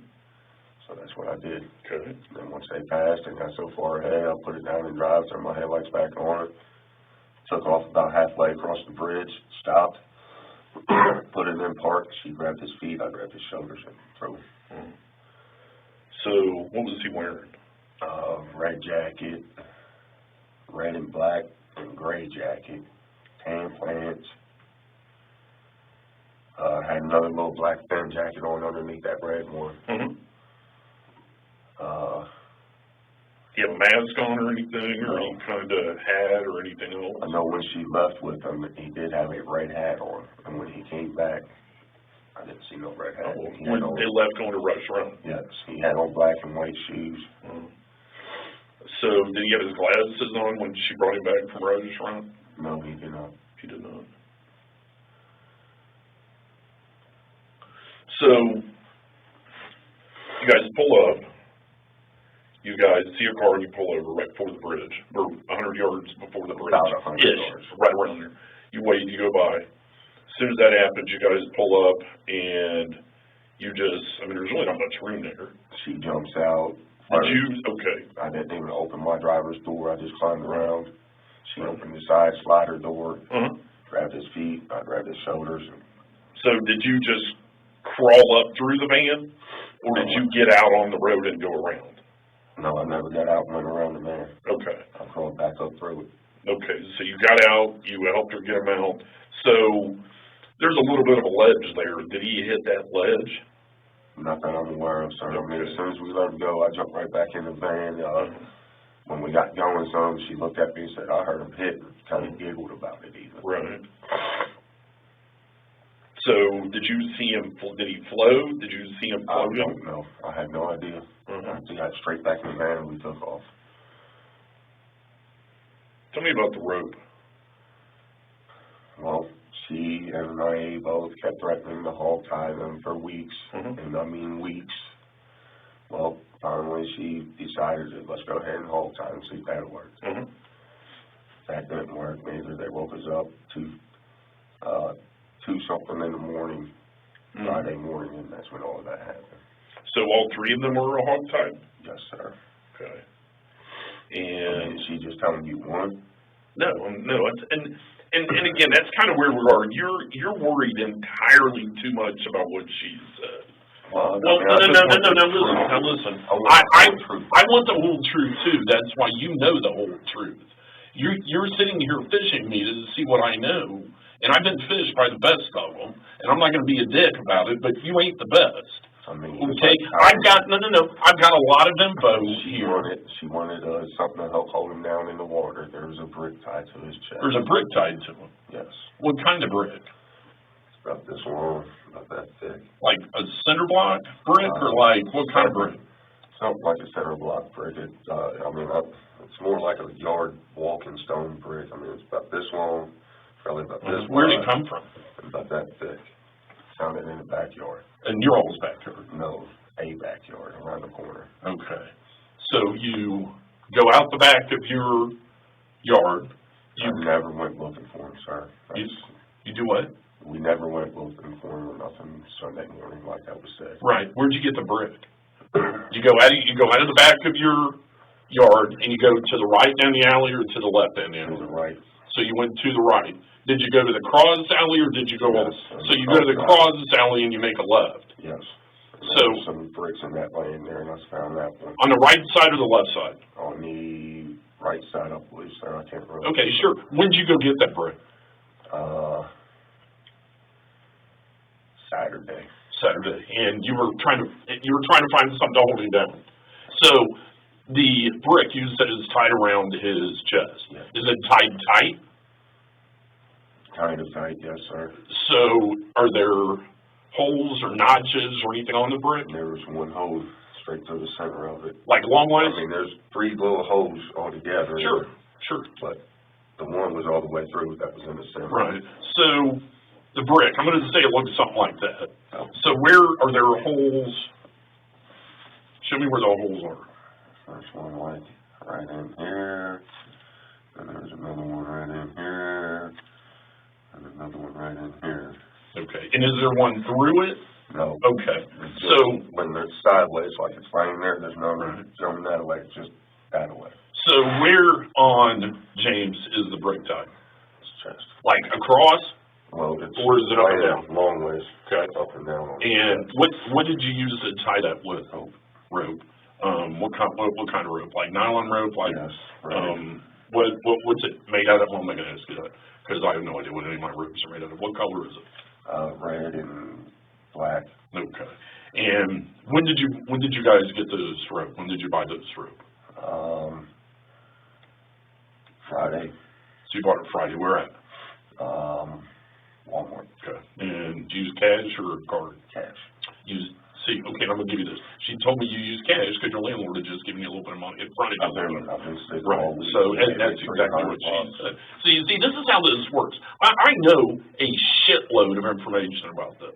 A lot of it's been confirmed, and I've ruled out some of it. Well, some of it that you told us initially. Now, with that being said, I'm not holding that against you because you're a little bit freaked out. But here's where we are. Right now is going to be one of your only opportunities to genuinely show me that you're going to cooperate. This is good. This is good because I knew all this. And we got a shitload of motherfuckers down there right now dragging us forever look for this little fella. So I'm going to ask, I'm going to ask you a very, very big question that and regardless of what you think you know about forensics, I don't know everything about forensics, but I've been told by several forensic people that we've got quite a long time that we can still find him due to water conditions and still be able to determine how he died. I'll just say it like that. We've still got plenty of time to do that because the water's colder than fuck right now. And that water's kind of deep right there, so it's going to be even colder. So basically, he's going to be pretty much preserved, and we're going to find him if, in fact, that's where you guys put it. That's why it's very important that you're totally honest. Because the story about when, where, and why. I'll take you right to the exact spot on that bridge. Okay. You dropped him off on your first trip over that bridge. No, second. Third. I'm sorry, because I went up, I turned around, came back across it. Mm-hmm. We got off at Orangeburg there, turned around and came back on. Okay, and that's when I pulled over and stopped and waited. So you on the way down, the first trip, I was in between, it was after Kilby and Lawrenceburg. Mm-hmm. On the way down, I told her, I said, I wish I would have let you drive to where I went ahead and tied this brick around. Sure. Was it already tied? No. Okay. So you actually did it there? No. We stopped after we passed Kilby Road exit. So Kilby's, if you're coming from, I guess you go down 75, you get on 275, right towards Indiana. Right, you go by like Springdale and all that shit. Instead of taking 74, you go on off to 275 there for Indiana. Okay. We went around there, once you get around that bend, and at the very first exit, it's gonna be Kilby exit. And is that before Lawrenceburg? Yes. Okay. I got maybe, because there's like 4 miles, maybe 5 miles in between them two exits. I got maybe about 2 miles up. Past Kilby? Yes. So you're in between Kilby and Lawrenceburg? Yes. Okay. Pulled over and stopped, turned off all my headlights, shut the van off and on. And this was actually on 275, between Kilby and Lawrenceburg? Yes. You never got off at Kilby? No. But between Kilby and Lawrenceburg, they're in the bend. Well, it wasn't so much of a bend. Right. But It's like the curve there that loops kind of around to the bridge. yes. Because you go on around, there's Lawrenceburg, you keep going, there's a bridge. Well, I was way before that, but I Okay. stopped in that. But you were between Kilby and the bridge, or in Lawrenceburg. Gotcha. So that's where you tied them with the rope. Yes. So is the rope still in your house somewhere, or did you guys toss it out somewhere? The only piece that left is in the garbage that she threw away. Outside the house? Yes. Okay. What about the rope in the garage down over on Logan? There is a piece in there too, sir. Okay. Is there really any in the garbage, or is it all over there? She tied a bag up with some in the garbage. What was in the bag? There's, as far as I know, it's just that piece of rope, sir. Okay. Is there anything else in there? There might be a couple little pieces of rope in there where they was gagged, their mouths and that too. Okay. I mean, you see, I'm trying to keep it 100%. Right. Well, and you see, this is making it a lot easier, and I can already tell your shoulders have dropped a little bit. Dude, I know a lot of this stuff. I wasn't bullshitting you when I came in here. I know a lot of this stuff. And I've still got questions I want to ask you, and you're doing great. You're doing great.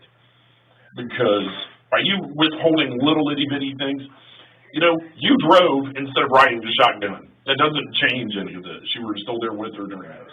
You know what I mean? And it's kind of like, don't look ahead. Don't read into what I'm asking you. Because the charges, I mean, it's already happened, whatever you guys did. It's just a matter of figuring out exactly when and where. Hold on. Hey. And just keep it, it's a matter of figuring out exactly who, what, and where did what. All right? So don't think too far into what I'm asking you. All right? So how did this rope wind up in the garage? Me and her decided Sunday morning before we came down here to take it over there. Okay. Is that the only thing you took over to the garage? You take that hat, you take his glasses, clothes? His glasses is in there. Is in the garage? Yes, sir. I mean, you take me there, I'll get them on out for you. Okay. Where are they at in the garage? There's I don't recall it right off, sir. It's underneath with Is it near where the hard drives were? Yes. That's what I can tell you. Same place the hard drives are. Right. How many hard drives are there? Well, there's one with everything on it, the other one that don't have nothing on it. Okay, what all is on the one that's got everything on it? What all you'll see, her leaving with the kids by herself, taking them out to rush run, her coming back in with the kids by herself, carrying him in. Did you watch all of that? No, I was laying on the couch, sir. Whenever she was walking down there. So your DVD does. She came and beat on the door. When I heard her beating on the door, I jumped up, hurried up, and opened it for her. Okay. And then you realized what was going on, then you yanked it. So where was that hard drive? In that DVR system? No, it's not. I took it out. Okay. So she literally wanted me to help her cover it. Right. I mean, and I don't doubt that. I don't doubt that a bit. So, I mean, literally, you take me over there to the garage and say you're destroying it, and I'll go right to the spot, grab them up, and hand straight to you. Okay. What color are they? They're in a blue and white box. Okay. Are they broke or anything? No. Is there blood on them? No. Okay. I mean, my main concern, sir, the rent's due today. I don't want to lose my house. I got the rent in my safe. I got like $1,100 altogether in my safe to pay the rent and gas and electric bill that's still due. Trying to get in touch with the landlord. What else am I going to find in that garage? As in like as in anything? A couple guns. Okay. Where are they at? Right over by where the hard drives and all of that is. What kind of guns? There's one 22 rifle, a 357 Magnum, and a 38. Where are those from? The 22 rifle, I have no idea. I bought it from a friend. I traded him a compound bow. Okay. Right here in Middle School. Sure. The 357 Magnum belongs to Aaron Boggs, right along with the 38 Special. His son, he died. He gave them to his stepson. when his stepson died, I wanted up with them, they, like, sentimental values. I got it. And no big deal. Are you prohibited from owning firearms? Yes. Okay. So there's another charge on me in the house. That's irrelevant, that's at least I mean, unless you don't just overlook them for me and just take them, conversate them. Right. What else are we gonna find in there? That'd be it, sir. Okay. His glasses, The hard drives. hard drive. So, They shut down, I mean, nothing besides my tools. so yours, so as of, let me just make sure I got this right. Friday night, all three of the kids are acting up. Well, actually, sir, more and more I think about it, it was Thursday night. Thursday night, all three of the kids were acting up. Well, they've been acting up the whole Right, time. but they were acting up enough that Friday, you guys you bought rope from Walmart. Yes, Friday. What time of day was it? Probably around 5 a.m. or p.m.? p.m. I mean, I didn't get my check until like 4:30. I went up to the bank, I cashed it. Rope, 5 p.m. on Friday.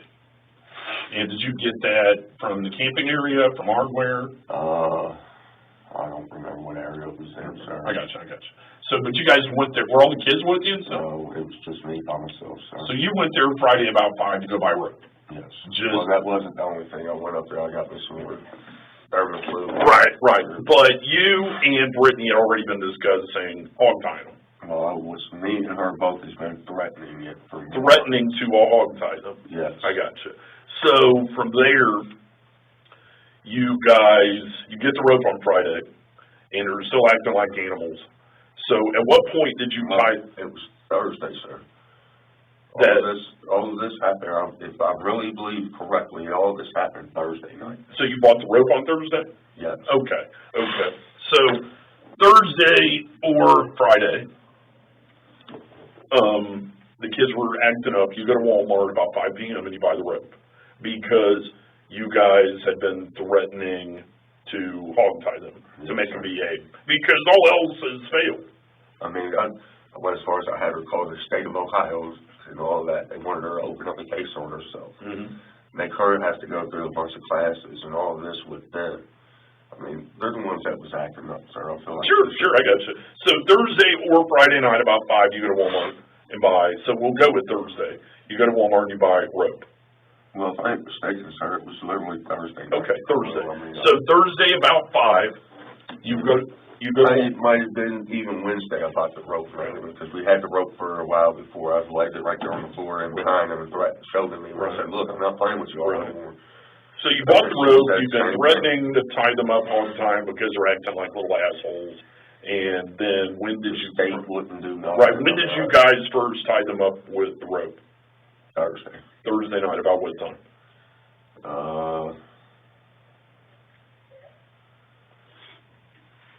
I want to say probably about 8 o'clock, 8 p.m. in the evening. So you tie them up. So where was at when you tied her up? She was standing in the corner.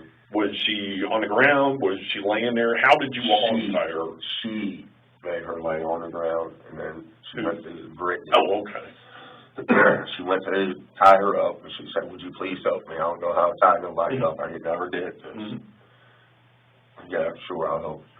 I did tie the other two up, though. So were they on their stomachs, actually hog-tied? Yes. Laying back like you were hog-tied? Yes. Were they crying? No, none of them cried about it, none of them nothing, I mean. How long were they tied up?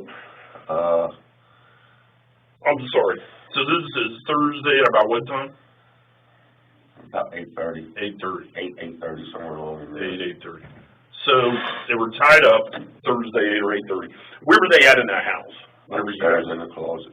Where? Upstairs in the closet. In the closet. Is that kind of big room closet or in a small closet? In that middle room in that closet. So you go upstairs, the one on the right? They was in a room, yes. When you went upstairs, the one right there on the right, Yes. that was the room that was right there in that closet. Okay. How big is that closet? It's not big, is it? No. So they were up. Probably maybe from that door casing out to that door casing, that square. Okay. So they're tied up in there, and how long were they in there? About 10 o'clock, I told her, I said, you might want to go up there and untie them before they lose circulation in their hands and all of that. Sure. Fuck them, I ain't untying them. Right. And I said, well, I'm dead serious, you might want to, for real. And, I went in, lay down, 12 o'clock, woke up, went to use the bathroom, went up, checked on them, they all seemed fine, and then... They were, so at noon, they were still good, but they were still hog tied? Yes. Okay. Then all of a sudden, around 2:30 in the morning, I was hearing noises. I wake up. So were they crying when you checked on them at noon? No, I woke up, went up there. That's when they was up there making a lot of noises, being loud. Were they yelling, like, to get untied, or just Laughing laughing and go to the bathroom, laughing and joking. I gotcha. I went down, woke her up, told her, and all of that. She went up there. And now we're at 2:30 on Friday morning? Yes. Okay. She went up there, untied them. And me and her got into an argument, and that's when... What'd you get into it over? Them kids acting up all the time and that. I mean, I told her 9 years was the oldest one. Mm-hmm. She told me every time she disciplined them, somebody would baby them. Sure. I said, well, instead of you letting somebody baby them for disciplining them, you should have done something about the person babying them. They wouldn't be as bad as they are now. Right. And it just kept leading on and leading on. I kept telling her that same thing over and over. Well, she went upstairs at 2:30, went upstairs, she untied them, let them out, told them all lay down, go to bed. They all was up there still being loud and that. She went up there, made them put on their shoes, and that's when she left with, headed to the restaurant. Was James alive then? Yes, James was alive when he left my house, sir. Am I going to see that on video? Yes, you'll see him walk out the door and all with her. Okay. So she left and went to restaurant, and that's when all that kind of jumped off. So at what point did you get all the rope out of the house? Did you guys get all the rope out of the house? Sunday before we came here. So she went to restaurant. Whatever happened with James happened. She brings him back home. Early Friday morning. So you guys basically sit on him for 24 hours trying to figure out what to do. Well, Friday morning, me and her was discussing all about what to do and that with him. Well, that would have been Saturday morning, because they were tied up Friday morning. No, Thursdays when they was tied up. Oh, okay, my bad. I literally, I think about it more and more in my head. And it'll be on the video. It was Thursday night when all this happened, when she accidentally killed her son. Okay. It wasn't on Friday night. He was in my house 2 nights there, sir. Okay. So the first night is when she first came back with him, which was Friday. Mm-hmm. Me and her were supposed to get up early Friday morning. Early Friday. So well, hold on, let me make sure I got this. So Thursday night is whenever the hog tying happened. Yes. So that's when everything happened. That's whenever everything really just started. Thursday night, about 5 o'clock, they were hog. No. Thursday night, about 8 or 8:30, they were hog tied. Yes. Tied. And then, so at about, you said, what time did you go check on them? About 12 o'clock when I woke up to use the restroom. So I'm going to say midnight, you checked on them. They all was fine up there sleeping and quiet. And then now we're at Friday. We're at Friday morning at about 2:30 is whenever they were really acting up. Yep. You guys untied them, and she untied. Oh, okay. I got you. And she went to restaurant. Well, it might have been about 3 o'clock before she left with the restaurant. I got you. 2:45. So she gets back home Friday morning around 4:30, 4:45, somewhere along there. Between 4 and 5. I'll leave it at that. And so that's whenever he gets brought in the house and stays there until you guys leave with him on Sunday morning. Well, it was, because it was after midnight. Yeah. So Sunday, about what time did you guys leave? About 2:30. 2:30. About 2:15, between 2 and 2:30 is when we left. 2 and 2:30. And then you went to the river. And then you guys, but on your way to the river, you dropped off the rope at the garage? No. When did you do that? Once you got back? Sunday morning here. Okay. So then later Sunday morning, Well, on the way to the river, we pulled over, stopped, tied them up. Sure. And, but Well, then. tied the brick around, Right. and then tied Right. them up. And then after he went in the water, you guys came back home. Did you go back home and get the rope and stuff? Yes. So when did you pull the hard drive out of the DVD player? Sunday morning. About what time? After you got back home? After we got back home. From the river? Yeah, she fell asleep, and I sat there and fell asleep, woke back up at 8 o'clock. So between 8 or 9 is when it stopped. Is that when you pulled the hard drive? Yes. So between 8 and 9 a.m. You pulled the hard drive.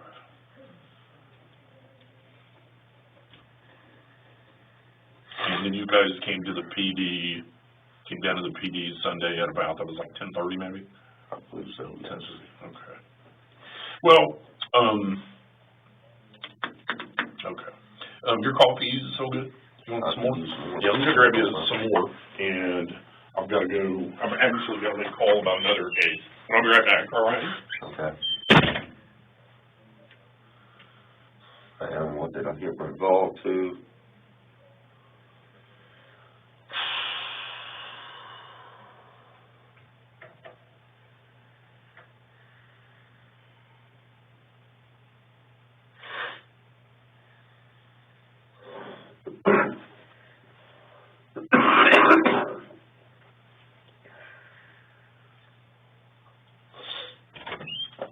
Here you go, bub. All right, I'll be right back with you, okay? Yes, sir.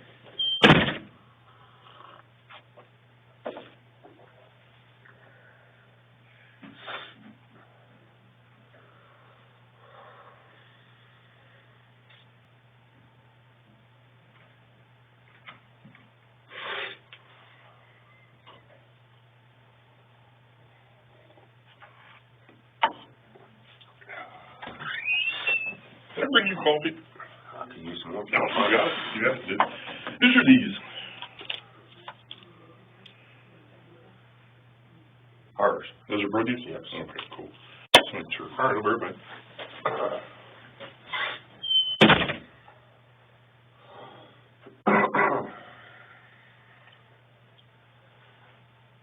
She's supposed to wear them at all times.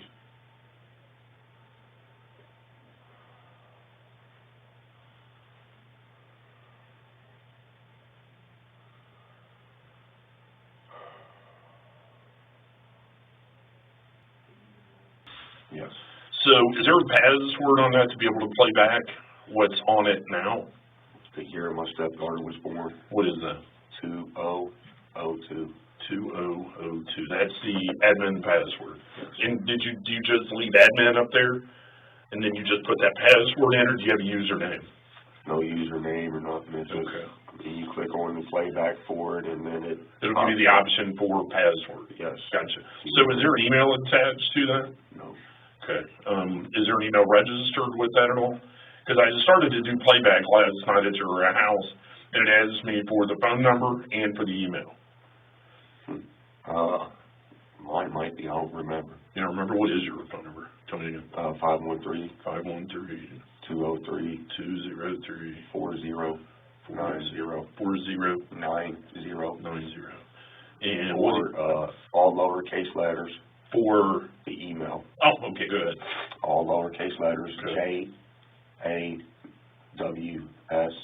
JAWS937 @gmail.com.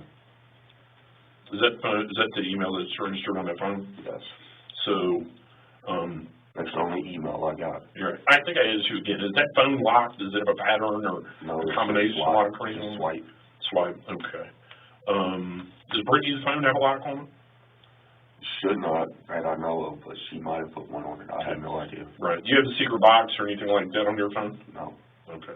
What's that? It's an app that you can hide pictures or whatever and passwords for other shit. Where's the key at to that garage? Home with my keys. Where are those at? Whatever y'all done with them, I left them at home on the table there that day. Okay. I told Rick, I hung them up there, I told Rick and showed him, I said, here's the key to lock the door. Okay, cool. I mean, literally, sir, I'll put it on my box, Greg. If you take me over here, I'll go in, I'll hand you everything. Okay. Everything. No problem, Sure, no sure. argument, no nothing. Every bit of it. So, as for the bedrooms, so you go upstairs, I know it's kind of hard to see, you go upstairs there, okay? And straight in this room, this is what you call the front bedroom, right? So, there's a bedroom over here. When you get up the steps, you come this way, and there's a bedroom right in there. Okay, kind of like that. Yeah, but this front one's more, you know what I mean? It goes all the way out, Yeah, like that. yeah. Okay, and the door's there. Yep. Right here's there's a door. Yep. So there's a weird little closet bedroom thing. There's another bedroom here, and then Off this bedroom. yes. So you go in there and there's another, again, like you said, it's And then there's another, well, it goes all the way to the steps. sure. Then there's another wall here. Another wall there with a door, like right there. Yes, and that's that big walk-in closet. Okay. So tell me this, when you took James upstairs, where did you lay him? When he came back in with his mother? Yes, after they got back from restaurant. This is a window over here. Window up front here somewhere too. Yeah. And I laid him right in here somewhere. Right in here, so let me write it on here. James after restaurant. Right here. Now, where is the closet at where the kids were hogtied? You got a little like step out here. Mm-hmm. That's the chimney fireplace, I Mhm. believe. And there's like a closet right behind there, right in there. So, right in here is where the kids were. I'm just going to put where the kids were here. Okay.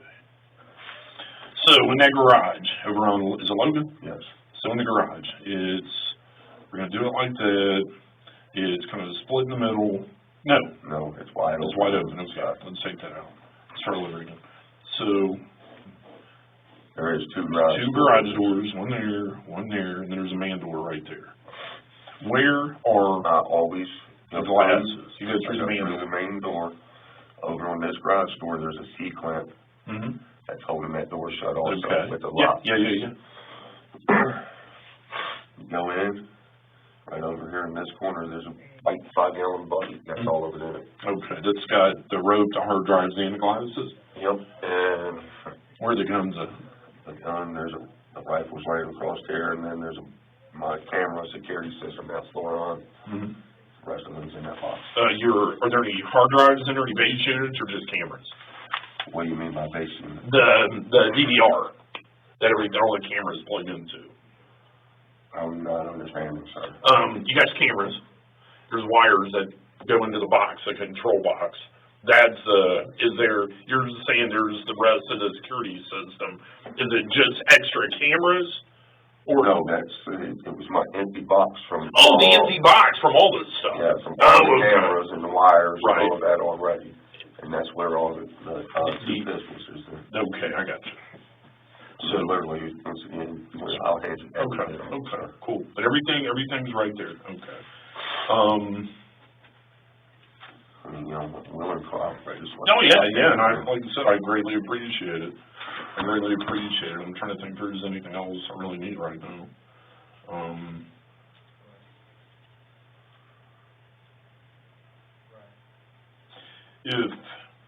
No, I'm not gonna ask it. Did Brittany ever come right out and tell you how James died? Like I was telling you last night, one minute she told me they all got out, went into that porta potty there at restaurant. Mm-hmm. She was supposed to have left. Okay. Told me that James came out chasing after her, tripped and fell. Mm-hmm. The next story I got is that he was in there. James had a hold of the door handle of the van, and she took off. And I mean, I literally don't know exactly how it happened. Yeah, I mean, at this point, I have no indication to believe you were there. But But once you get that hard drive and you check it, sir, right there, approved to you, I was that you were there. him. Okay. I mean, literally, let me go get that hard drive for you. The sooner y'all get that, the sooner y'all get the whole truth. Okay. So if I would have viewed that a hard drive that's in the box, not in the unit, in the box. Do I have to put that back in the unit, or can I view it directly off that, or do you even know? I don't know. You don't know. I know there's two wires that plugs into it. So you took where did you get the hard drives at? Where did I buy them at? Because when I first bought the system, it was about, let's see here. Back when I reported my quad, they got stolen. I bought them about a month after that. That's been like 7 years ago now. So you bought I bought one then. It's a fatter one. Well, my DVR system started acting up, cutting in and out, cutting in and out, cutting in and out, in and out, and it was a good pull. I went and bought a new hard drive. There ain't nothing on that one. When you check that one in the bigger box, you get maybe a half fire from Sunday morning before. Well, she said, that's recorded now. That ain't messed up like it was before. Right. What are we going to do? So how many times did you change the hard drive in your unit? Just once. Just once, okay. But when I thought that one went bad, I went and bought another one. Best Buy is where I bought them at. How long ago? 7 years? The first one, yeah. And where'd you get the other one? Best Buy. And that was probably about a year and a half ago now. So you got one 7 years ago, and you got one a year and a half ago? No, it ain't been that long either. It's probably been about 8 months now. Okay. Well, right before me and her got together and moved out of 1229 there. Okay, cool. It was about 5 months before that. Okay. Well, I'm going to see what I can do about getting you back, and we'll kind of go from there and see how everything falls. If it's very important, if you decide you want to talk with me or Hoover, get with one of the COs, let them know you want to talk to us. And if you remember anything that you think's pertinent, whatever. I mean, I've told you everything I know now, so everything. Awesome. Good deal. If you got any more questions, actually, I'll tell you. All right.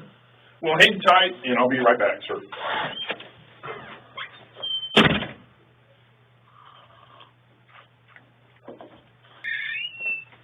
How we doing? All right. McIntosh. Yes, sir. When she did carry him home, right back in that morning, he did have one shoe off. His hat was knocked off. So he did have a hat on when he left? Yes. So, okay. So he was missing a shoe? Well, she did put the shoe back on him. Oh, okay. It was in the van? Yeah, when she carried him in, yes, there was no shoe on him. His glasses was missing, and his hat. So where was that stuff? In the van? The glasses got left in the van. I seen them in the van. His hat and his shoes she came carrying in with him. And she put it back on him and shoved the hat in his one coat pocket. So, okay. So he had the hat in his pocket. Well, his hat, if I ain't mistaken, when they left that night, the hat was on him. Okay, but I'm saying you said you saw her stuff the hat back in his pocket. When he came back in.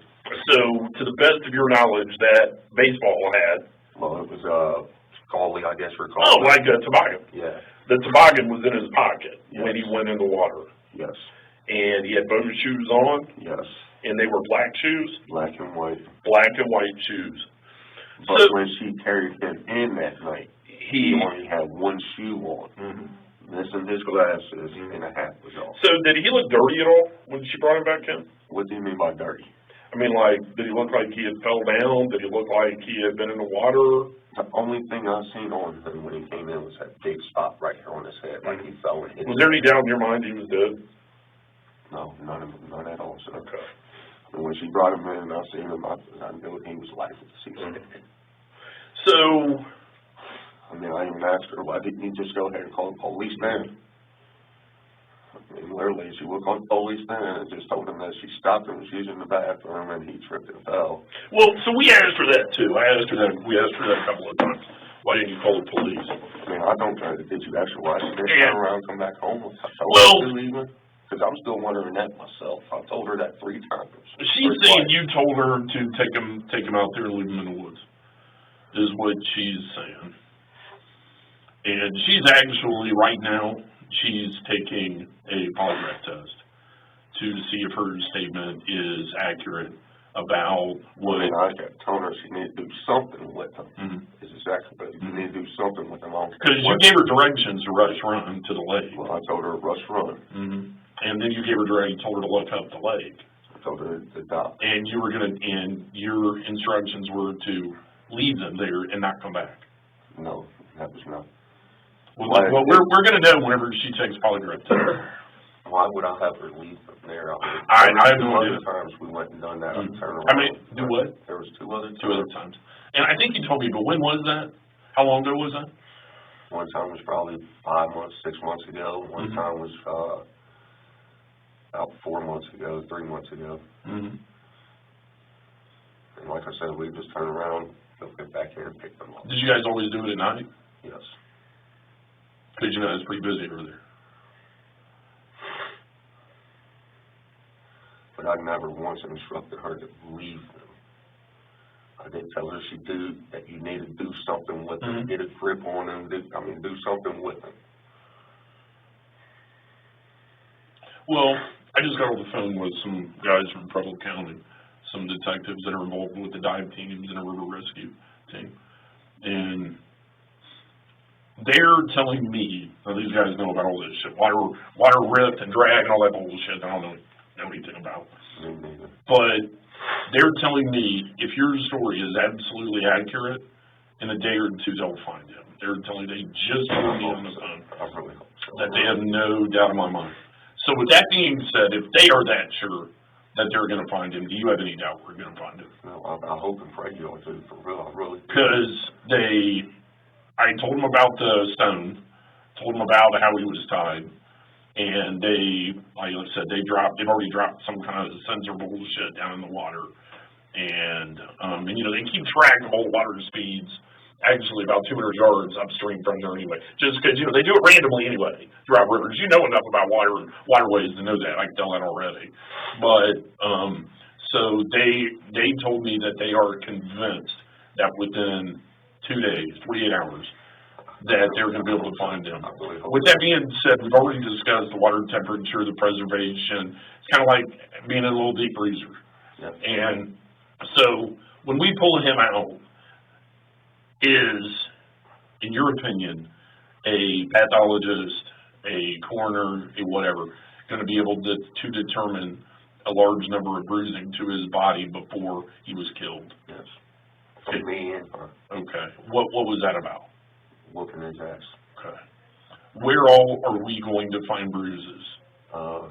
His backside, his back, on his ribs, on his legs. And that was me and her, not just me. So what was he whooped with? Most of the time she'd pick up a belt and whoop him. Sometimes it'd be with our hands. Numerous things. I mean, nothing was working, sir.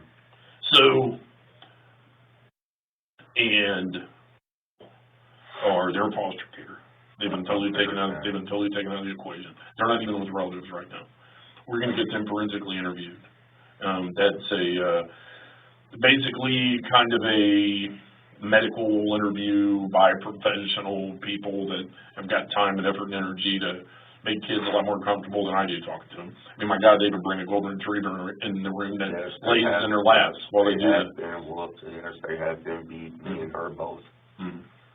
So, I mean, got like a little black eye, it kind of looks like to me. That was from her mother smacking her in her eye. When was it?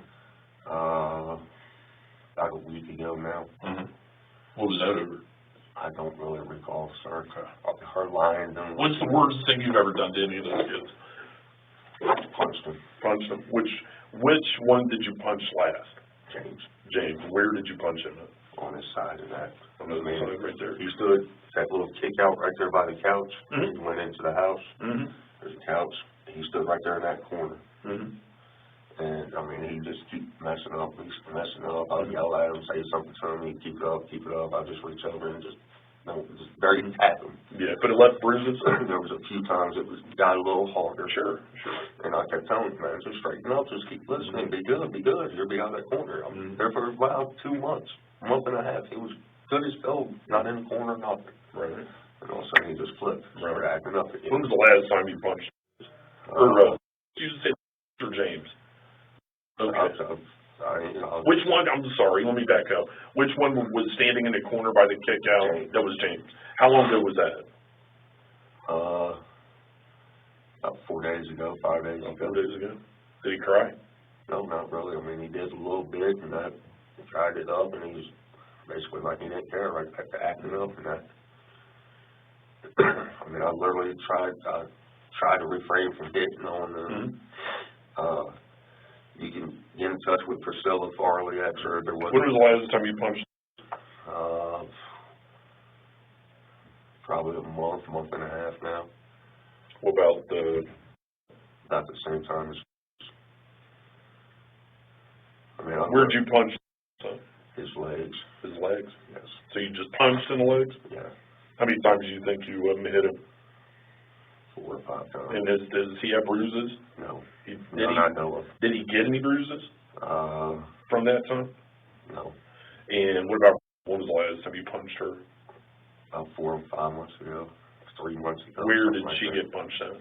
Her legs, her sides. I mean, She had bruises? She's light skinned, so. no, she never got no bruises.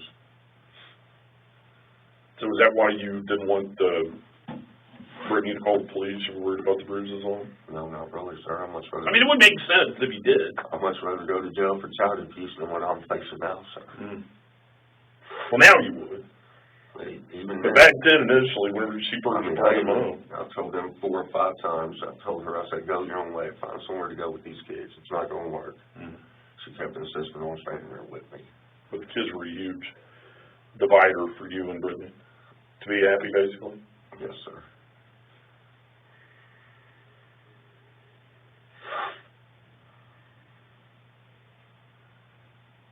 You know, with Brittany, okay, does Brittany have any mental health problems as far as, I mean, everybody's got a little bit of anxiety, everybody's got a little bit of ADHD. I'm just saying, does she have any kind of, like, a developmental issue where, I mean, I talk to Brittany a lot. Brittany's smart. I seem to think she did, yeah, because, I mean, like you said, 1 minute she'll be on this, and then she bounces somewhere else. Well, but that's not necessarily somebody that has a learning disability or developmentally delayed. That's somebody that's working to cover their ass. And so that kind of shows intelligence to me. So with that being said, you suggested to Brittany that if the kids weren't here, if you took the kids out and left them to run and let whatever happened to them happen to them, you didn't make her do that. No, sir, I never hugged, no knife to her, never, nothing like that. So just because you make a suggestion, if I walk out here and tell somebody in the street, hey, I think you ought to go rob that bank, and they go do it, is that on me? If they're not... I don't really know how that would work by law, sir. Well, it's not. See, the thing I'm getting at here is I think you're trying, for the most part, to be honest. And we're going to know once Brittany takes polygraph test whether or not she's being truthful about you saying, just take the kids out and leave them at Rush Run and don't go back. I want to make sure that if you said that to her, but she did it on her own and you stayed at home and you didn't have any part in her leaving the kids out there, and like I'm saying, leaving them supposedly permanently, okay, that you're still at home. You weren't in the car when that happened, right? I'm sorry. So, I'm still working hard to line up everyone's story. She's taking a polygraph test. I think she's going to pass that question. Did James tell you to take the kids to Rush Run and leave them permanently? I think she's going to pass that question. I told her to do something with them. Right. And what did you mean by something? Whatever. Like I told you, I've had her call the state, see if we can put them in jail. But you gave her directions to Rush Run. I told her how to get there. I gave her the name of the place. And that's what I mean. And if you look at her phone, she looked it up on the Google a couple times before. We've been out there. When she left, and after you told her to leave the kids at Rush Run, you expected her to come home by herself. No, I wasn't up, sir. Okay. And I wasn't expecting her to come home like she did. Right. Okay. Okay. I mean, I love them kids like it was my own. I was trying to give them what was best for them. Right. Okay. Hold tight. I'll be right back.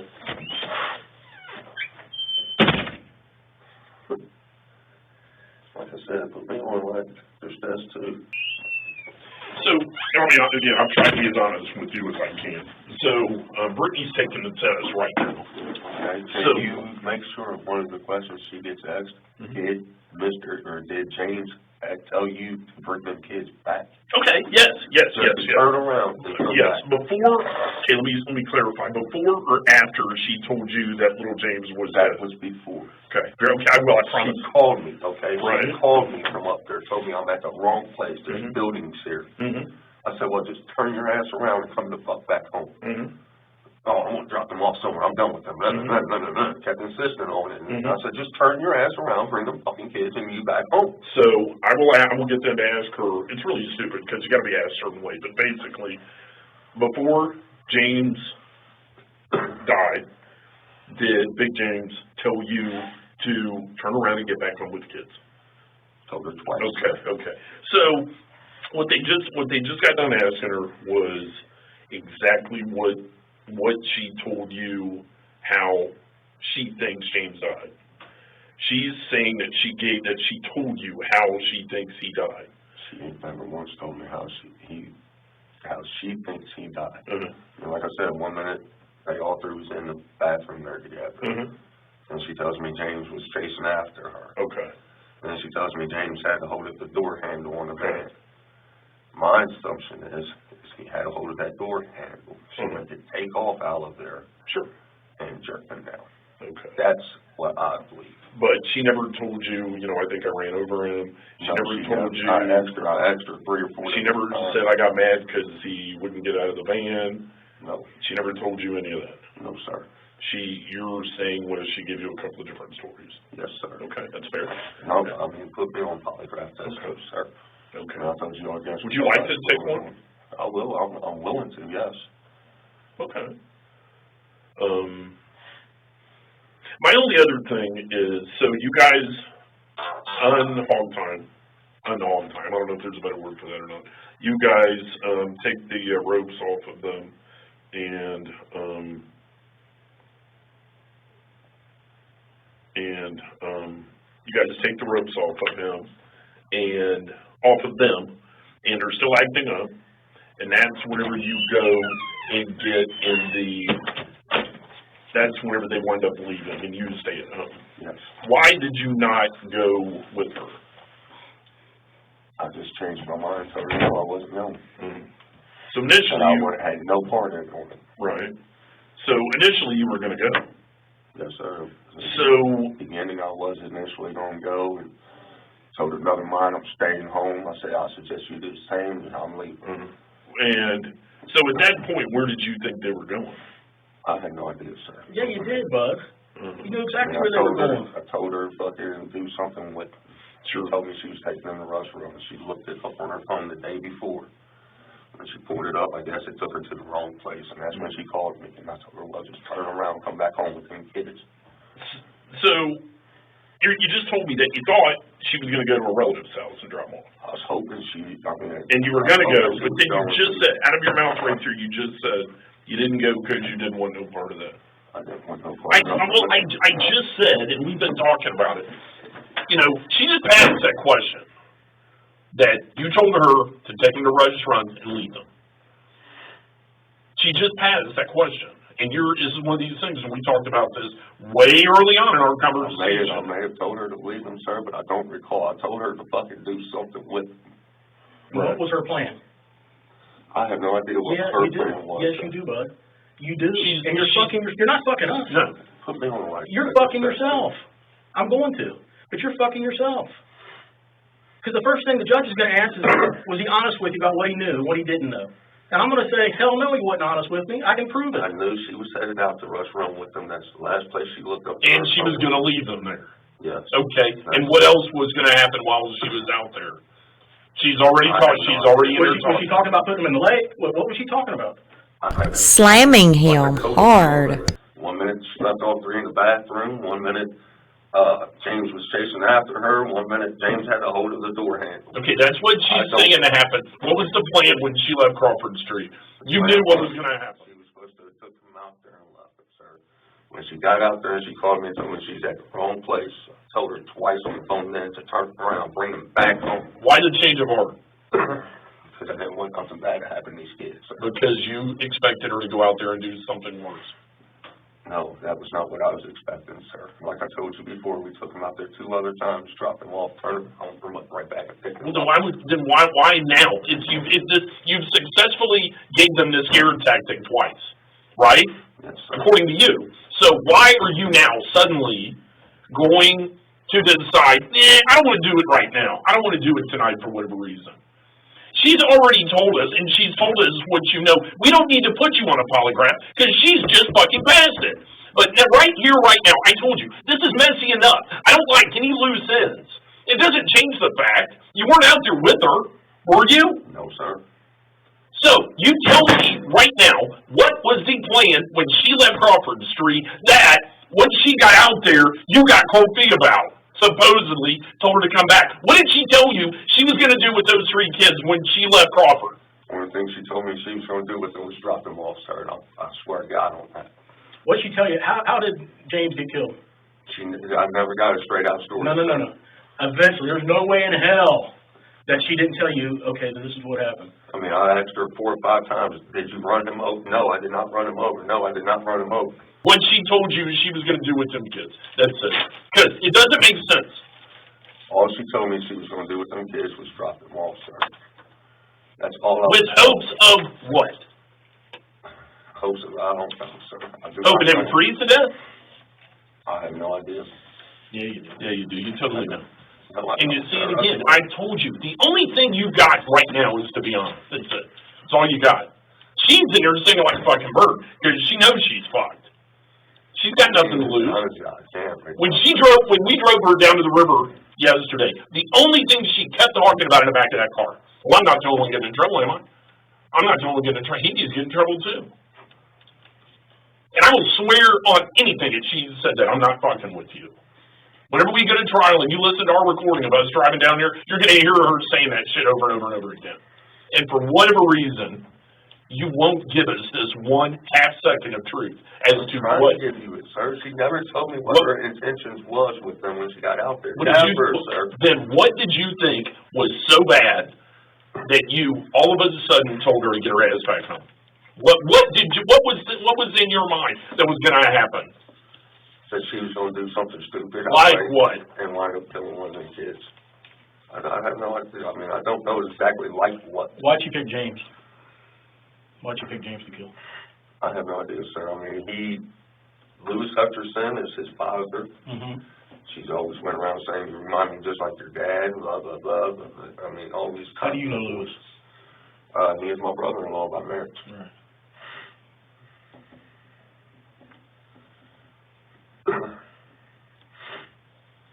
I mean, literally, there's a couple of times Sarah Woods, my stepdaughter, that I raised with Priscilla Farley, there's a couple of times I whooped her ass.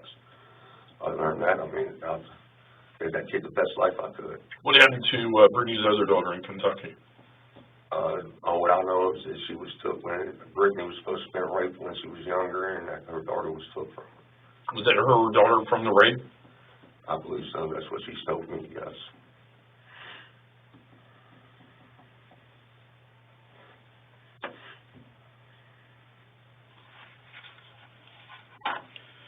Dude, we're pretty much done talking to you. You kind of backed yourself into a corner, and prosecutors don't love that. So, we're trying to give you a chance to be 100% honest with us about what she told us. Now, she told you exactly how James died. Exactly. And you're pussyfooting around that for I'm whatever not reason. pussyfooting around, putting me on life protective test. So that's a question. She's already passed. She's She already has passed not some ever told me exactly how James died.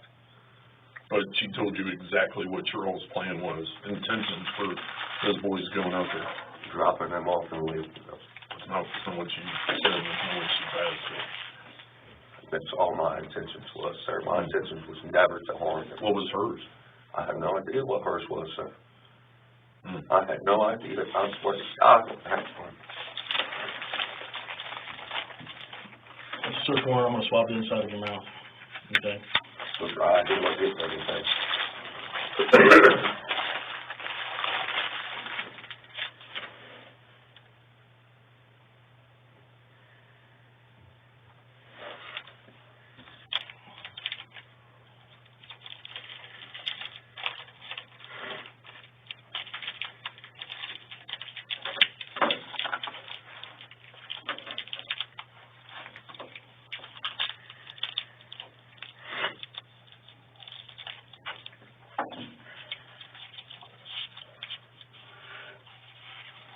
your copy. All right, so you're gonna go upstairs here in a little bit to be arraigned. If you wanna talk to us, you'll have to send us a kite. I'm not gonna pull you back Are out. you still gonna allow me to get a couple phones without? Yes. Yeah. Yeah, We'll these are start in. with someone. So, just so I'm clear, you were talking about a long time. Can you, like I said, your honors on the runner's stomach?